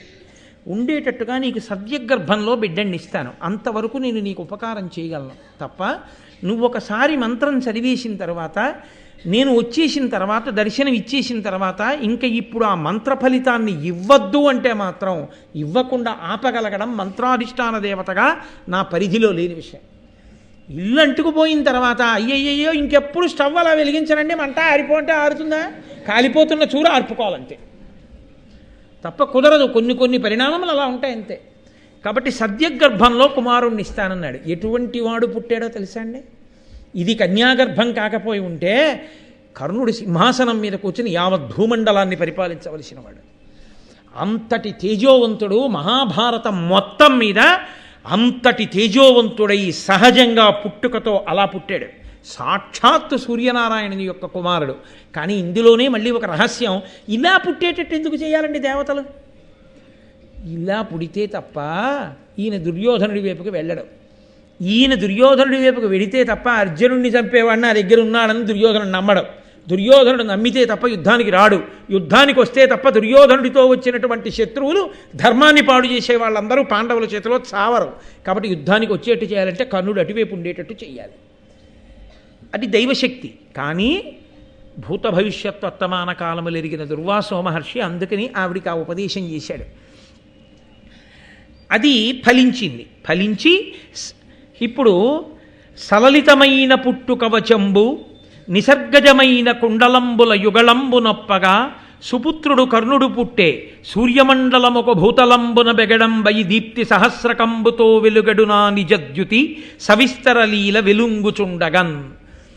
ఆకాశంలో ఉండేటటువంటి ఆ వెలుగుల లోకం భూమి మీదకి వచ్చిందా అన్నట్లుగా మిరిసిపోతున్నటువంటి సహజమైన కవచంతో, రెండు చెవులకి కుండలములతో మహానుభావుడై గొప్ప తేజోవంతుడై కర్ణుడు జన్మించాడు. వెంటనే ఆ పిల్లవాడిని చూసుకుని ఆ కుంతి ఏడిచి ఆవిడంది, ఏలా ఆ ముని నాకు ఇచ్చే ఈ మంత్రము తన కొడుకు అని ఆ పిల్లాడిని చూడగానే అబ్బా ఏమి తేజోమూర్తి, కానీ నా కొడుకు అని చెప్పుకోలేను. ఇది నా దౌర్భాగ్యం. నా కొడుకు అని చెప్పుకోలేను, నా కొడుకు కాడు అని విడిచిపెట్టి వెళ్ళిపోలేను. ఎలా? కాబట్టి ఎలా ఆ ముని నాకు ఇచ్చే ఈ మంత్రము, అసలు దుర్వాసో మహర్షి నాకు ఈ మంత్రం ఎందుకు ఇచ్చినట్టు? ఈ మంత్రశక్తియే ఎరుంగంగా వేడి ఏల పుత్రకు కోరి ఎంతయు భక్తి నిన్ను తలంచి ప్రీతి ఇనుడును నాకు నేల సద్యోగర్భమిచ్చే కుమారుడేల అప్పుడు ఉదయించే ఇంకెట్టు ఈ లోక పరివాదమే నుడిగింతు ఇంతకు ఇంతయు నెరుగరే జనులు అని ఆవిడంది. అయ్యయ్యయ్యో, నేను ఏదో కష్టపడి భోజనం పెట్టి సపర్య చేస్తే ఇంకొకటి ఇవ్వడం కాదు, దుర్వాసో మహర్షి నాకు ఈ వరం ఇవ్వడం ఏమిటి, ఈ మంత్రం ఇవ్వడం ఏమిటి? ఇచ్చాడు పో. గంగా స్నానానికి వెళ్ళిన దాన్ని సూర్యభగవాను చేసి నమస్కారం చేసి ఇంటికి వెళ్లకుండా ఈ మంత్రం చెప్పి పిల్లాన్ని ఇమ్మంటే మంత్రశక్తిని అవమానించినట్టు అవలా నిజంగా ఇవ్వకపోతే? కాబట్టి నేను ఆ మంత్రం చెప్పి పిల్లాన్ని ఇమ్మడం ఏమిటి? సూర్యభగవానుడు వచ్చి కవచకుండలాలతో ఉన్నటువంటి ఈ దివ్యమైనటువంటి తేజోమూర్తిని నాకు పిల్లాడిగా ఇవ్వడం ఏమిటి? ఈ బాలు నెత్తుకొని ఇంటికి చన్న నన్నున్న బంధువులందరూ మనంబున ఏమనరు? ఎట్లీ బాలసూర్యని భునిట్టులడించిపోవంగా బుద్ధి పుట్టునని కన్యమనంబులోనన్. ఈ పిల్లాన్నెత్తుకుని ఇంటికెడదామా? అందరూ బంధువులు, తల్లి, తండ్రి అందరూ నిద్ర చేస్తారు, తలెత్తుకు తిరగలేను. ఈ పిల్లాన్ని ఇక్కడ విడిచిపెట్టి వెళ్ళిపోదామా? వీడు నా కొడుకు అన్న భావన కలగగానే నేను వీడిని విడిచిపెట్టి వెళ్ళలేకపోతున్నాను. ఎలా? ఇప్పుడు పెద్ద సంకటంలో పడిపోయాను, తెల్లవారిపోతోంది. ప్రజలు గంగానది ఒడ్డుకు వస్తారు పనుల మీద. ఏ బట్టలు తుక్కునే వాళ్ళు ఉంటారు, స్నానం చేసేవాళ్ళు ఉంటారు, నీళ్లు పట్టుకెళ్ళే వాళ్ళు ఉంటారు. ఈ విషయం తెలిస్తే ఇంకేమైనా ఉందా అని హడిలిపోతుంటే మళ్ళీ సూర్యభగవానుడు ఆదుకున్నాడు. రత్నములు, బంగారము పెట్టబడినటువంటి ఒక మందసాన్ని, ఒక అందమైనటువంటి పెట్టె సూర్యభగవానుడు ఆ నది మీద వచ్చేటట్టుగా చేశాడు. ఆ నది మీద పెట్టె వచ్చింది. కుంతి విడిచిపెట్టలేక ఎవరైనా చూసేస్తారేమోనన్న తొందరలో ఇంకొక్క మాట చూసి కూడా ముద్దు పెట్టుకోలేక ఆ పిల్లవాడిని రత్నాలతో బంగారంతో ఉన్నటువంటి ఆ పెట్టెలో పెట్టి మూత పెట్టి గంగానదీ ప్రవాహంలో విడిచిపెట్టి ఇంటికి వెళ్ళిపోయాడు. విడిచిపెట్టడం అంటే పెట్టెలో విడిచిపెట్టి వెళ్ళిపోయింది, కానీ ఆవిడ మనసులో ఈ ఘాటు ఉండిపోయిందా లేదా? ఏమై ఉంటాడో అంతటి తేజోమూర్తి, నా కొడుకు ఎక్కడ పెరుగుతున్నాడో అన్న బాధ ఉండిపోయింది. ఇప్పుడు ఈ బాధ ఎలా తీరుతుంది? ఇన్ని గుణాల ఉన్న కుంతి ఒక గొప్ప వ్యక్తికి భార్య అయి ఈ మాట ఇలాంటి ఇబ్బంది లేకుండా భర్త వలన ఓ కొడుకునికి అందనుకోండి, అమ్మయ్య అప్పుడు కొడుకును వదిలేసుకున్నాను, ఇప్పుడు ఓ కొడుకు పుట్టాడని సంతోషంగా పిల్లాన్ని ఎత్తుకుని ఆడుకుని ఆ విషయాన్ని మర్చిపోతుంది. ఒక భర్త యొక్క అనునయం చేత మర్చిపోతుంది కదండి. అందుకని ఆవిడ ఖేదంతో ఇంటికి వెళ్ళిపోయింది. ఈ పెట్టె ఘనభుజుండు రాధయను దాని పతి ఒక్క సూతుడరుదించి చూచి రత్నపుంజ భరితమైన మంజసలోనున్న కొడుకు దానితోన కొనుచు వచ్చి. సూతుడు అంటే రథాన్ని నడిపేటటువంటి వాడు. ఆయన ఎందుకో ఆ నది ఒడ్డుకు వచ్చాడు. ఆ నీటి మీద వెళ్ళిపోతుంది ఆ పెట్టె. లోపల పడుకున్నటువంటి కర్ణుడి తేజస్సు చేత, బంగారము రత్నముల చేత పెట్టె కాంతులను వెదజల్లుతోంది. ఆ పెట్టెని చూసి ఆశ్చర్యపోయి అతను ఆ నదిలోకి వెళ్ళి ఆ పెట్టెని తీసుకొచ్చి పెట్టె మూత తీసి చూస్తే లోపల బంగారు రత్నాలు పిల్లవాడు కనబడ్డారు. తన భార్యకు రాధకు ఇచ్చిన అదియును గరము సంతసిల్లి కుమారుంగని చన్నులు సేపి ముదంబున బెనిచెను సుహృదులెట్టి పుణ్యమో అనగన్. ఆ తల్లి ఆ రాధ అనబడేటటువంటిది ఈ సూతుని యొక్క భార్య. ఆయన ఈ పెట్టెలో దొరికినటువంటి పిల్లాన్ని పట్టుకెళ్ళి తన భార్య అయిన రాధ చేతికి ఇచ్చాడు. ఆవిడ ఆ పిల్లవాడిని తీసుకుని, ఎంత సంతోషమో, నా అదృష్టం, నాకు ఇలాంటి పిల్లాడు పుట్టాడు, సహజ కవచ కుండలాలతో ఉన్న పిల్లవాడు నాకు దొరికి ఆ కారణం చేత నాకు పుట్టిన పిల్లవాడితో సమానమయ్యాడని పొంగిపోయి మాతృత్వం పెళ్ళుపుకగా ఆమె ఆ పిల్లవాడికి స్తన్యమిచ్చి పెంచి పెద్ద చేసి పోషిస్తోంది. కాబట్టి కర్ణుడు పుట్టినది కుంతికి, పెరుగుతున్నది సూతపుత్రుడిగా పెరుగుతున్నాడు అక్కడ. ఆ కుంతీదేవి ఎన్ని గొప్ప గుణములతో కూడినదంటే, ఎదుకుల విమల పయోనిధి సుధాకర రేఖ కమనీయ కాంతి నిలయ అనవరతాన్నదానాభి తర్పిత ముని విప్ర జనాశ్రీ పవిత్రమూర్తి వినయాభిమాన వివేక సౌజన్యాది సదమల గుణరత్న జన్మభూమి పరమ పతివ్రతాభరణాభిశోభిత దామరసేక్షణ దాల్మియందు పృథివి పోనిలదాని పృథా అను కన్యక అధిక వీరుడై స్వయంవరమునబడసి పరనరేంద్ర పరిభావి పాండు భూపరుడు పేర్మితో వివాహమయ్యే. ఆ కుంతీదేవి ఆ పాలసముద్రంలో పుట్టినటువంటి చంద్రుడు ఎటువంటి వాడో ఆమె అంత అందమైనటువంటిది, గొప్ప కాంతి కలిగినది, నిత్యము అతిథులకు అన్నం పెట్టడంలో చాలా సంతోషమును పొందేటటువంటి వ్యక్తి, ఎందరో బ్రాహ్మణుల చేత ప్రతిరోజు ఆశీర్వచనములు పొందిన తల్లి, వినయము, అభిమానము, వివేకము, సౌజన్యము మొదలైనటువంటి గొప్ప గుణములు కలిగినటువంటిది, పరమ పాతివ్రత్యము కలిగినటువంటిది, తామర రేకులు ఎలా ఉంటాయో అటువంటి కన్నులు కలిగినటువంటిది, ఓర్పు యందు భూదేవి లాంటిది, ప్రధానబడేటటువంటి ఈ కుంతిని స్వయంవరంలో పాండురాజు గారు గెలుచుకుని తనకి భార్యగా చేసుకున్నాడు. కాబట్టి ఇప్పుడు కుంతి మనస్సుకి కలిగినటువంటి గాయము కొంత ఉపశాంతి పొందినది. ఎందుకని? మహానుభావుడైనటువంటి పాండురాజుకి భార్య అయింది. ఆయనే సామాన్యుడు కాడు. పాండురాజు ఇటువంటి వాడు అన్నది మీరు ఇందాకనే విన్నారు. వేదాంగములు చదువుకున్నవాడు, శాస్త్రములు చదువుకున్నవాడు, ధర్మములు తెలుసున్నవాడు, గుణములకు నిలయమైనటువంటి వాడు, కత్తి, ధనస్సు, ఈటే మొదలైనటువంటి పట్టుకోవడంలో నిపుణుడైన వాడు, ఏనుగుల్ని గుర్రాల్ని లొంగ తీసుకుని అధిరోహించి తిరగగలిగినటువంటి వాడు, పెద్ద పొడుగైన శరీరం ఉన్నవాడు, పెద్ద పెద్ద బాహువులున్నవాడు, గొప్ప కాంతి కలిగినటువంటి వాడు, మత్సలేని తెల్లని ఆ మంచు ఎలా ఉంటుందో అటువంటి కాంతి కలిగినటువంటి వాడు, ఇటువంటి వాడు నా వంశంలో పుట్టాడు, ఎంత గొప్ప కీర్తి తీసుకొస్తాడో అని గాంగేయుడైన భీష్ముని యొక్క ఆనందమునకు కారణమైన వాడు. అటువంటి పాండురాజుకు భార్య కావడం చేత ఆవిడ ఎంతో సంతోషాన్ని పొందింది. కానీ కష్టము, సుఖము, సంతోషము, వెంటనే పరివేదన, ఇవి ఎలా ఉంటాయో చూడండి. ఇన్ని గుణములు కలిగింది, ఇంత అందగత్తే భార్య అయ్యుంటే పాండురాజు గారి భార్యని నేనయ్యున్నాను అన్న సంతోషం దేనివల్ల ఉంటుందండి? నా అందం చేత భర్తకి తృప్తి, నా గుణముల చేత భర్తకి తృప్తి, నా పాతివ్రత్యం చేత భర్తకి తృప్తి. కాబట్టి నా భర్తకి ఇంకొక ఆడదాని మీద మనసు ఉండదు. నేను ఇంత గొప్ప స్థితిని పొందానన్ననాడు కదా ఆడదానికి ఎప్పుడూ తృప్తి. ఆడది అలమటించిపోయేది ఎప్పుడంటే తన ఎందేదో లేదన్న భావనతో భర్త గాడి తప్పిపోయాడు అనుకోండి, అరే నా వలన ఏదో లోపం జరిగిందని నా భర్త నాకు కాకుండా వేరొక స్త్రీకి వశుడవుతున్నాడని భార్య ఏడవాలి. కుంతి దగ్గర ఏది లేదని పాండురాజు గారు ఇంకో ఆడదాన్ని కోరుకోవాలి ఇప్పుడు? అలా కోరుకుంటే కుంతి మనసుకి గాయం మళ్ళీ తగిలినట్టే కదా. మీరు ఆ కోణంలో ఆలోచించండి. ఆయన దక్షిణ నాయకత్వాన్ని పక్కన పెట్టండి. కానీ ఆయన మద్రరాజకుమార్తె అయినటువంటి మాద్రి, శల్యుని యొక్క చెల్లెల్ని నేను వివాహం చేసుకుంటాను అని భీష్ముని యొక్క అనుమతి చేసుకుని కుంతి ఉండగానే మాద్రిని చేపట్టాడు. ఏదైనా బాగుంటుందేమో కానీ సవతి వచ్చినా కూడా సంతోషంగా ఉంటే అసహ్యంగా ఉంటుంది. అది తట్టుకోలేనటువంటి విషయం స్త్రీకి. కాబట్టి కుంతీదేవి యొక్క జీవితంలో మరొక్కసారి గాయమైంది.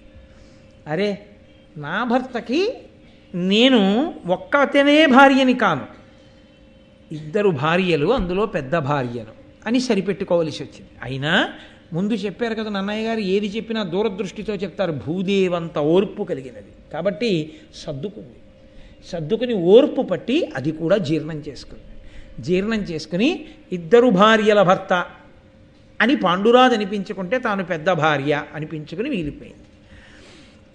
సరే, కొంతకాలం జరిగింది. పాండురాజు గారు అతుల ప్రతాపలీలాయుతుడై ప్రాగ్దక్షిణాపరోత్తర దిగ్భూపతుల నిజ శాసన వశీకృతులంగావించి తనదు కీర్తి విలుంగన్ 4 దిక్కులను గెలిచి భూపతులందరినీ కూడా గెలిచి గొప్పగా ఆయన జైత్రయాత్ర చేసి అనేకమైనటువంటి ధనరాశుల్ని తీసుకొచ్చాడు. ఇన్ని తీసుకొచ్చినా పాండురాజు యొక్క గొప్పతనం అంతా ఎక్కడుందో తెలుసా అండి? అన్నగారికి చెప్పకుండా ఏ పని చేయడు.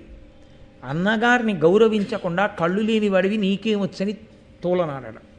నిజానికి ధృతరాష్ట్రుడు తాను ఒక తండ్రి బిడ్డలేమో కానీ ఒక తల్లి బిడ్డలు కారు. ఈయన అంబాలిక కొడుకు, ఆయన అంబిక కొడుకు. ఆయనకి కళ్ళు లేకపోయినా ముందు పుట్టిన ఆయన పెద్దరికానికి మర్యాదనిస్తాడు. ప్రతిదానికి ధృతరాష్ట్రుని యొక్క అనుమతి తీసుకుంటాడు. ప్రతిదానికి ధృతరాష్ట్రునికి చెప్పి గౌరవిస్తాడు. అందుకే మహాభారతంలో ఆ ఉద్యోగ పర్వం మొదలైన చోట్ల చెప్పుకున్నాడు ధృతరాష్ట్రుడు, పాండురాజు ఎన్నడూ ధర్మం తప్పలేదురా, అంతటి బాహుపరాక్రమం ఉండి 4 దిక్కులను జయించగలిగిన వాడై ఇటు పాండురాజు ఇటు భీష్ముడు ఉండగా నేను కళ్ళు లేని వాడినైనా ఇంత వైభవాన్ని పొందానురా, బంగారం అంతా తెచ్చి నా కాళ్ళ దగ్గర పెట్టి నా చేత అశ్వమేధయాగాలు చేయించాడురా, అంతటి ధర్మాత్ముడు, సింహాసనం ఆయింది, నీకన్నా పెద్దవాడు ధర్మరాజు ఉన్నాడు, రాజ్యం నీకిమ్మని అడిగితే నేను ఎలా ఇప్పించనురా, నాది కాందాన్ని ఏడిచాడు ధృతరాష్ట్రుడు. అంత గొప్పవాడు పాండురాజు, గుణనిధి, మహానుభావుడు. అటువంటి పాండురాజు వినుత యశుండు, పాండు నృపవీరుడు, దిగ్విజయంబు చేసి పెంపున గొనువొచ్చి ఇచ్చిన అపూర్వ మహాధనరాశి, పేర్మి వారని విభవంబుతోడ ధృతరాష్ట్రుడు చేసే శతాశ్వమేధముల్, దనిసన భూసురేషులకు దక్షిణలిచ్చి యథోచితంబుగన్. ఆ పాండురాజు గారు వెళ్ళి దశ దిశలను గెలిచి 4 దిక్కులను గెలిచి ఆయన తెచ్చినటువంటి అపారమైనటువంటి ధనరాశులతో 100 అశ్వమేధయాగములు చేశాడు ధృతరాష్ట్రుడు. అంటే ఎంత భాతృభక్తి కలిగినటువంటి వాడో మహానుభావుడు పాండురాజు. మీరు ఆలోచించండి, ఆ పాండురాజుని మండిత గుణ సంపదనధికుండగుచున్ పూరు భరత కురుపతులకు తుల్యుండై వంశకరుండగు పాండు మహీషుడని బుధ సభలో తను పొగడగం. ఆయనని ఇతను పూరుడితో, భరతుడితో, కురుమహారాజు గారితో సమానుడవుతాడు. అటు సత్యవతీదేవికి, ఇటు అంబికని, అటు అంబాలికని, ఇటు విదురుణ్ణి, అటు ధృతరాష్ట్రుణ్ణి, ఇటు భీష్ముణ్ణి, బ్రాహ్మణుల్ని, కులపెద్దల్ని, పౌరుల్ని, జనపదుల్ని, ఇంతమందిని గౌరవిస్తాడు. ఎంత మహానుభావుడు అని చెప్పి అందరూ ఆయనని గౌరవిస్తూ ఉండేవారు. ఆయన కూడా ఆ తెచ్చినటువంటి ధనాన్ని ఎంతగా దానాలు చేశాడంటేట, కటిక దరిద్రుడైనటువంటి బ్రాహ్మణుడు పాండురాజు చేసినటువంటి దానాల్ని పుచ్చుకొని అపారమైన శ్రీమంతులయ్యారు. అన్ని దానాలు చేశాడు. కానీ ఆయనకి ఒక చిన్న వ్యసనం. ఏమిటా వ్యసనం అంటే, ఆయనకి వేట అంటే అనురక్తి. కాబట్టి 2 భార్యల్ని తీసుకుని వేటకెళ్ళాడు. వేటకెళ్ళి ఆ వేట ఆడడం మొదలుపెట్టాడు. 2 భార్యలతో సంతోషంగా ఉన్నాడు. ఇక్కడ నేను కథని మలుపు తిప్పి మళ్ళీ భీష్మాచార్యుల వారికి కొంచెం ఇబ్బంది తీసుకొచ్చి ఆయన రాత్రి పడుకోకుండా చేయడం కన్నా ఆయన ప్రశాంతంగా ఇవాళ ఒక్కరోజు రాత్రి పడుకొని ఇట్టేటట్టు చేస్తే కనీసం పాపం మనమైనా ఆయన ఒక్కరోజు మర్యాదగా పడుకొని ఇచ్చిన వాళ్ళం అవుతాం. ఆ వేటకి వెళ్ళిన తరువాత ఎంత చిత్రంగా కథ తిరిగిపోయిందో, ఇప్పటి వరకు ఎక్కడైనా బాధపడడానికి ఏమైనా ఉందా? ఏమీ లేదు. పాండురాజుకి 2 భార్యలు, భీష్ముడి కళ్ళల్లోంచి చూడండి, పాండురాజుకి 2 భార్యలు, సరే పెద్ద ఆయనకి ధృతరాష్ట్రుడికి 111 మంది భార్యలు, ఎలాగో ఆవిడికి గాంధారికి 101 సంతానం కలుగుతుంది. పాండురాజు ఇంత తేజోవంతుడు, తాను పెద్దవాడినైనా అంతటి పరాక్రమవంతుడు, పాండురాజు అంతటి యశస్శాలి, అంతటి గొప్ప పరాక్రమవంతుడు. ఇప్పుడు సింహాసనానికి 2 కాపు కాస్తున్నాం కాబట్టి ఇంకా ఇలా కన్నెత్తి చూడగలిగినటువంటి శత్రురాజు లోకంలో లేడు. ఇంత సంతోషంగా, ఇంత ఆనందంగా జీవితం గడిచిపోతోంది. అమ్మయ్యా, ఇన్నాళ్ళకి మళ్ళీ అంతఃపురంలో సత్యవతీదేవి, అంబిక, అంబాలిక, అంబిక కొడుకు ధృతరాష్ట్రుడు, ఆయన భార్యలు, అంబాలిక, ఆవిడ కొడుకు పాండురాజు, ఆవిడ పిల్లలు, ధర్మం చెప్పేటటువంటి మహానుభావుడు, పరాక్రమవంతుడు విదురుడు, పెద్దవాడు భీష్మాచార్యులు, ఇంత సంతోషంతో మళ్ళీ అంతఃపురం అంతా కోలాహలంగా, ప్రజలందరూ సంతృప్తిగా, కురురాజ్యమంతా ఆనందంతో ఉన్నది అన్న మంగళవాక్యం దగ్గర ఇవాళ ఉపన్యాసాన్ని పూర్తి చేసి మళ్ళీ రేపు ఎలా కథ మలుపు తిరుగుతుందో రేపు చూద్దాం. మంగళాశాసనపరై మదాచార్య పురోగమై సర్వైశ్చ పూర్వైరాచార్యై సత్కృతాయాస్తు మంగళం. మంగళం కోసలేంద్రాయ మహనీయ గుణాత్మనే చక్రవర్తి తనూజాయ సర్వభౌమాయ మంగళం. ఉమాకాంతాయ కాంతాయ కామితార్థప్రదాయినే శ్రీగిరీశాయ దేవాయ మలినాథాయ మంగళం. కరచరణకృతం వా కర్మవాక్కాయజం వా శ్రవణనీరజం వా మానసం వాపరాధం విహితమవిహితం వా సర్వమేత్తక్షమస్వ శివ శివ కరుణాబ్ధే శ్రీ మహాదేవ శంభో. సర్వం శ్రీ ఉమామహేశ్వర పరబ్రహ్మార్పణమస్తు. స్వస్తి.